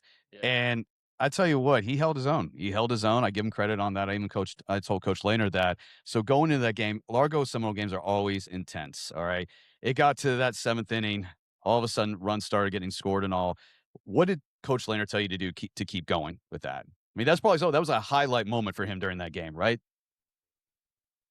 That was he just wanted us. He knew that it wasn't gonna. He didn't think it was gonna be like a close game because of all us having our starting infield was three freshmen and a sophomore, so he didn't expect us to like be completely in the game how we were. He just wanted us to fight no matter what, and just as long as we stayed in the game and worked together, he was perfectly fine with how that came out. Absolutely, yeah. So, yeah, what was the final score of that, Benny? Like 7, I think it was like 8-7, 7-6, something like that. So, Yeah, yeah, 7, 8. but you can't walk away with your heads down with that one. Yeah, So, no. you fought to the very end. So, um, you know, looking at it this year, your schedule and all that, I always love how teams basically put their schedules there. Obviously, you're going to have your district games, but when Coach Lehner talked to you about the schedule this season, what was the reason why he gave you some of the teams that you would be playing? Because I know you had Sun Lake, you were gonna be playing at one point. Dunedin, obviously, you're gonna be playing them again. Actually, you're gonna be playing at their place this time. yeah, Yeah. Is that always cool to go to TD Ballpark, by the way, and play there? my Mhm. first varsity game was actually at TD Ballpark. It was really fun to see, fun to be there. Mhm. I actually came in as a substitute off the bench. I think it was like second inning or something. I went into left field. First play I ever had in varsity, I made the out. It was perfect. Then it's TD ball field. It's awesome to be playing where a lot of professional players aren't playing right now at spring training. So it was a great experience to be there. And it will be a great experience for all the new guys that we have in the team. So I think it would be a really memorable thing to see again. Do you think you guys like play up when you go to a stadium like that? You kind of feel the energy from the ballpark. You know what I'm saying? Yeah. It definitely helps us like stay more into the game, like knowing that, like Jorge said, playing where most professionals are playing during spring training. It definitely helps us and encourages us to play really well. Yeah. Actually, Jorge, I want to talk. You're the senior this year, right? What's been like one of the advices that Coach Lehner's given you to, after graduation, be successful going forward? Just if you're going to be playing baseball, or not in college, doesn't matter. He just told me, hey, keep your head up. No matter what happens, just keep fighting, keep working hard. Even if it's not with baseball, he just told me, hey, just go out there and have fun. Go out there and enjoy. Go out there and work as hard as you can. Just be yourself, work hard, and don't ever give up. Yeah. So every game is always a fun game, and just watching you guys during the Seminole game, and Largo's always very loud. They're very vocal and all that. Try to keep things. They want to keep the energy up. Let's put it that way. So, what are some of the common things, BG wise, that are said in the dugout during a game, just to keep your pitcher going? Get a little motivation for the batter at the plate. Go ahead, man. You can answer. We don't want you to be silent down there. Definitely our loudest player when we're winning. His name's Tyson. He's very, very vocal. Very screams a lot. Just says random words. Gives all of us nicknames. Okay. What are some of the common nicknames? Can we talk about those on there or no? Yeah, it's mainly just like commenting on like appearance, kind of like Riley being called skinny, he called him string cheese. stuff like String that. cheese? Jeez. Yeah. String cheese. Okay, that's interesting. And then there's Nolan. For some reason, he thinks of granola bar, so he just names different brands and everything. But Here, bring your mic a little there you go, closer, so bud. that There way you we go. could hear you. There you but go. definitely, even if we're winning or losing, probably our second loudest player, his name's Jonathan, just What's his last name? Thompson. Jonathan Thompson. So he's loud. So it's always it's always him and him just trying to get you guys motivated. Are they the guys that, by the way, before game time, are they the ones who really get you motivated and all get you in the mindset to play? That's mainly Jorge. That's Jorge. Yeah, Oh, he's- okay. So we have the two dugout guys, and now we have the pregame guy over here. Yeah, he's our senior, so he tries to like get us pumped up before our pregame IO. I'm not the best with speeches, but I try. Hey. I try to pump him up. And kind of a ritual that we've always had at Largo is like a pregame prayer. Mhm. So sometimes I lead it, sometimes actually Tyson leads it. It's a good way to like always be connected as a family. Like so that always like goes well with us. So yeah, I try to pump us up before a game, but I'm not the best at it. So Hey, but there's also another senior. His name is Robbie Damaris. He's a loud guy and he is always pumped to be there. So we love him. And he is a really good speech maker and Mhm. like he really is good at like talking to us before game. nice. How does the coach hype you up before every game? Is he getting on your case, kind of firing you up, or is he more like, all right, you guys are the captains, you guys are the seniors, drive this team, take us to victory?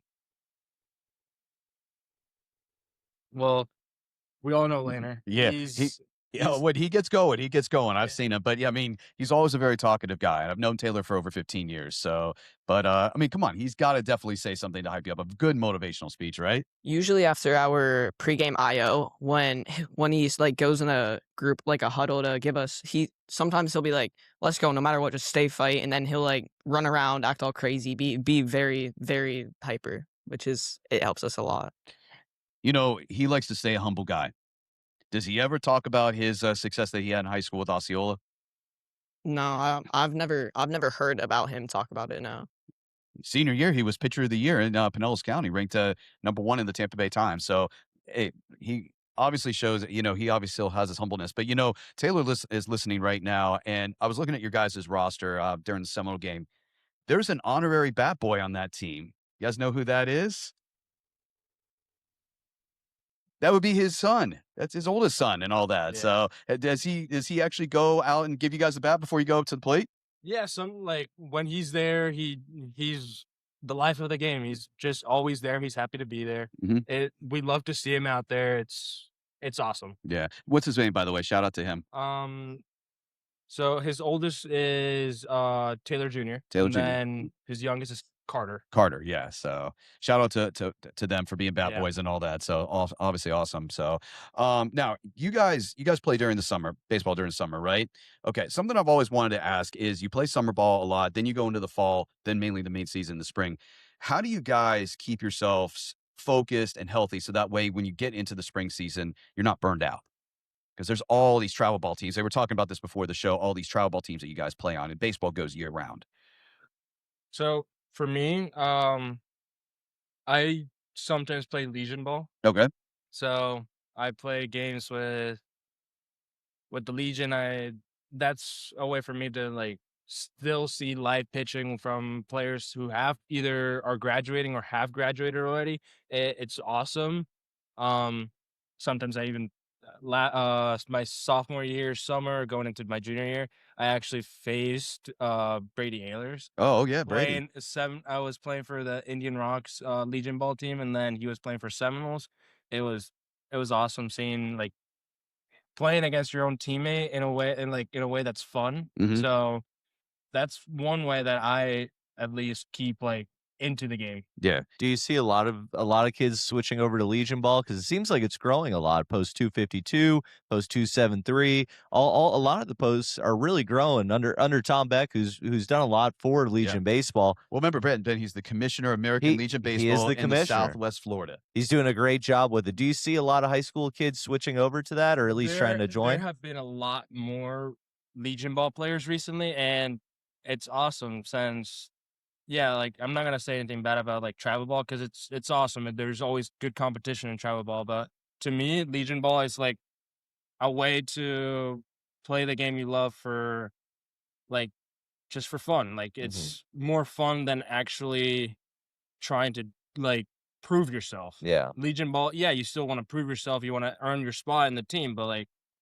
More the purity of the yeah, sport. it's Like I'm yeah, getting out and there, it's- I'm having it's fun with fun. my It's friends. fun. yeah, it's fun. You see more camaraderie. Mostly in Legion ball, you see camaraderie, fun, people like getting on each other, but then having fun with each other. So, and that all translates onto like, what's it called? Like high school ball. Yeah. Because there's a lot of the guys from Indian Rocks that I still like keep in touch. I talked to him before, like when we had the preseason tournament at Indian Rocks. I talked with a couple of them. They're still my friends. It's always fun to see them. So now, can you make it official that you're going to play Legion this summer? Or? I'm not sure. Not sure yet? Since I might have to do if I go to USF, which Oh. I got accepted in. I might. When have did you to get do- accepted, by the way? I got accepted mid-February. Okay, congratulations. Thank you. I might have to do the summer semester, so I might not be able to do Legion ball.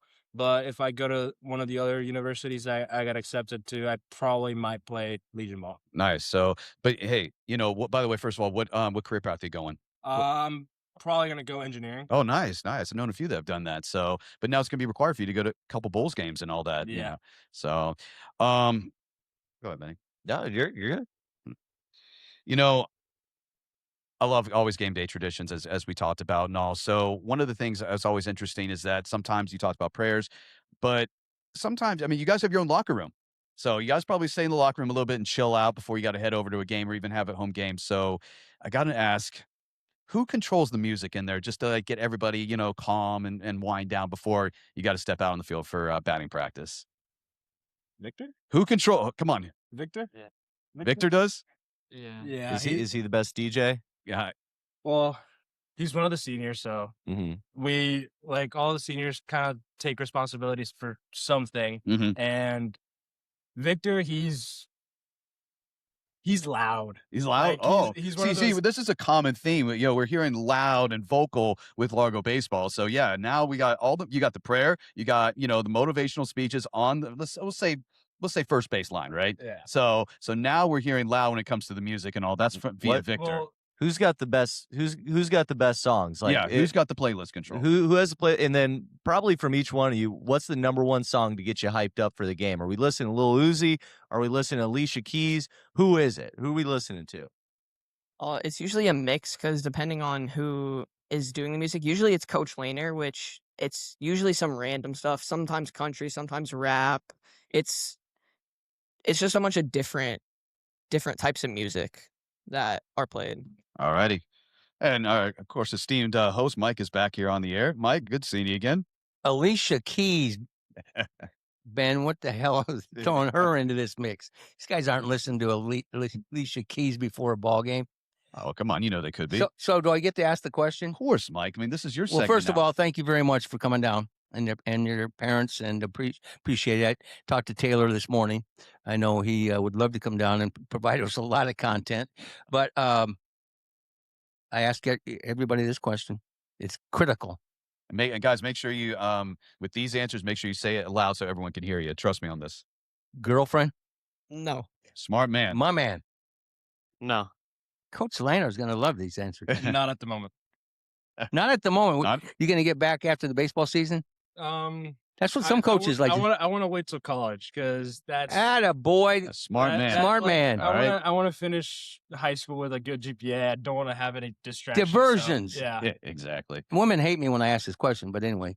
Go ahead, man. Yeah, I do. Oh, I knew there'd be 3 for one. 4. Well, you know what? If it's working for you, don't change it now. It's baseball Yeah, season. we don't want to jinx anything. So Well, let's do a shout out to your family at home. My dad, he also coaches for Largo High School, Brian Coletti. Yep. Gotcha. Isn't he here? Is he here today? He's here today? Coach Oh, Coletti? okay. We should have got him on. My mom, Jennifer Lube, and my dad, Jeremy Lube.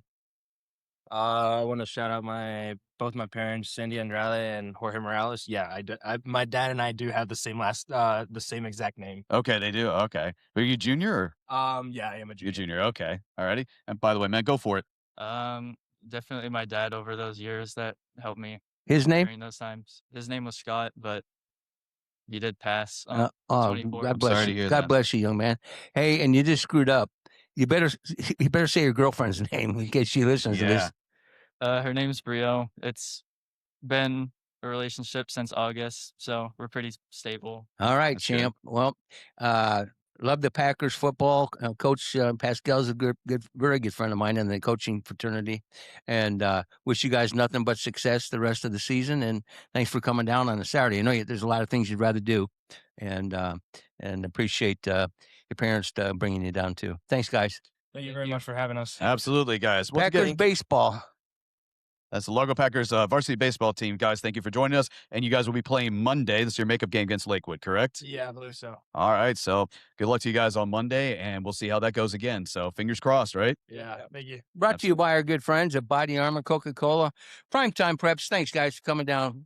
I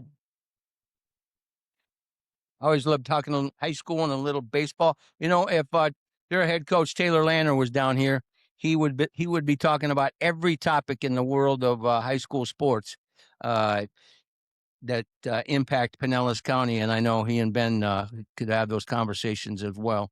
Great job, Ben. Thanks. I was talking to some hot woman over here that brought some bakery goods. Yeah. Happens to be your mother. Yeah, some banana bread, some chocolate chip cookies for you, Mike. Not too shabby. I'm sharing with everybody. Oh, you guys dig into it. I'm sharing with everybody. I just want one or two cookies. And the I rest can't is- believe I was oblivious. Yeah. I'm still listening to you. Yeah. I'm listening to you and Brad talking to the Largo Packers, and there was banana bread over here. I'm the one that You doles could've it been out. stuffing your face. So we'll see how I divvy it out. These guys have been working hard. We just flapped our jaws. So we wind things down when we got a few minutes. Can I give a shout out to a special team, Mike? Of course. The Savannah State Tigers defeated the University of Tampa 7-0 the other day at Tiger Field. What? Let's go SSU. Let's go. I'm telling you, that's Tampa, University of Tampa. You know me. The number one team in the nation. They are great. Yeah. No, that's a big win. And Georgia Southern, wasn't that your other school? Georgia Southern was my other school, yeah. Yeah, well, Georgia Southern, I know you didn't watch it. Georgia Southern was actually on the deuce against Marshall in that round ball that you hate and beat Marshall. Oh, let's go, team. He sucked. I don't know much about basketball. I mean, that's great that they won, but I'm pumped that Go, guys. Savannah- Go. What are they doing out there? I don't know. They're balancing it. They're indoors. They're not outside. We're outside in the elements, Mike. It's tough out there. We had to cancel our game on just like a bunch of other teams across Pinellas County. We all had to cancel yesterday because of all the weather, The rain. the lightning. Which is kind of ironic. Well, lightning, right? Because we had a summer that was pretty event-free, but a little bit of rain, and everybody's like, oh, what do we do again? Because we did have a dry summer, and we're in a drought, but... Well, we Yeah. got to wind things down, guys. Unfortunately, we had some communication problems with the report live from the Firestone St. Pete Grand Prix. You were there yesterday. I guarantee you it's a party in downtown St. Petersburg. Oh, yeah. And tune in tomorrow on Fox Sports. Give a shout out to them. Last year was their first... FS1's doing a superb job. FS1 associated with Fox, but the lockdown, the Indy cars. This is the first race of the season. This is international. It's tomorrow at 12:30. But tune in This today's is the road coverage. to Indy. Well, 100%. And again, it's that shot, that helicopter over the marina. They pan back at the first lap. I and love the way that they're displaying Yeah. this area. They do a superb job. I just wonder how's that look gonna. You're not gonna be able to film the new stadium from the west because TIA blends it, and Raymond James will block it from the other side. What's the new baseball stadium gonna look like when they build it over in the armpit Only of Tampa? you would think about that. In the armpit of Tampa, yeah. All right. Well, thanks. I'm Mike Rickard for Ben Botham, Ray Kennedy, Wyatt Ross, That was for you. Largo Baseball, Chris Harvey, Dan McCarney. What a great conversation with the ball coach. Tristan Molina Jacob, our incredible interns. Adam Fernandez, the director of video streaming, and Joe Bedro at Radio St. Pete. Thanks for listening to the Tampa St. Pete Sports Connection. Wishing you and your families a fabulous weekend. God bless you. God bless America. And as always, be sure to have a championship week.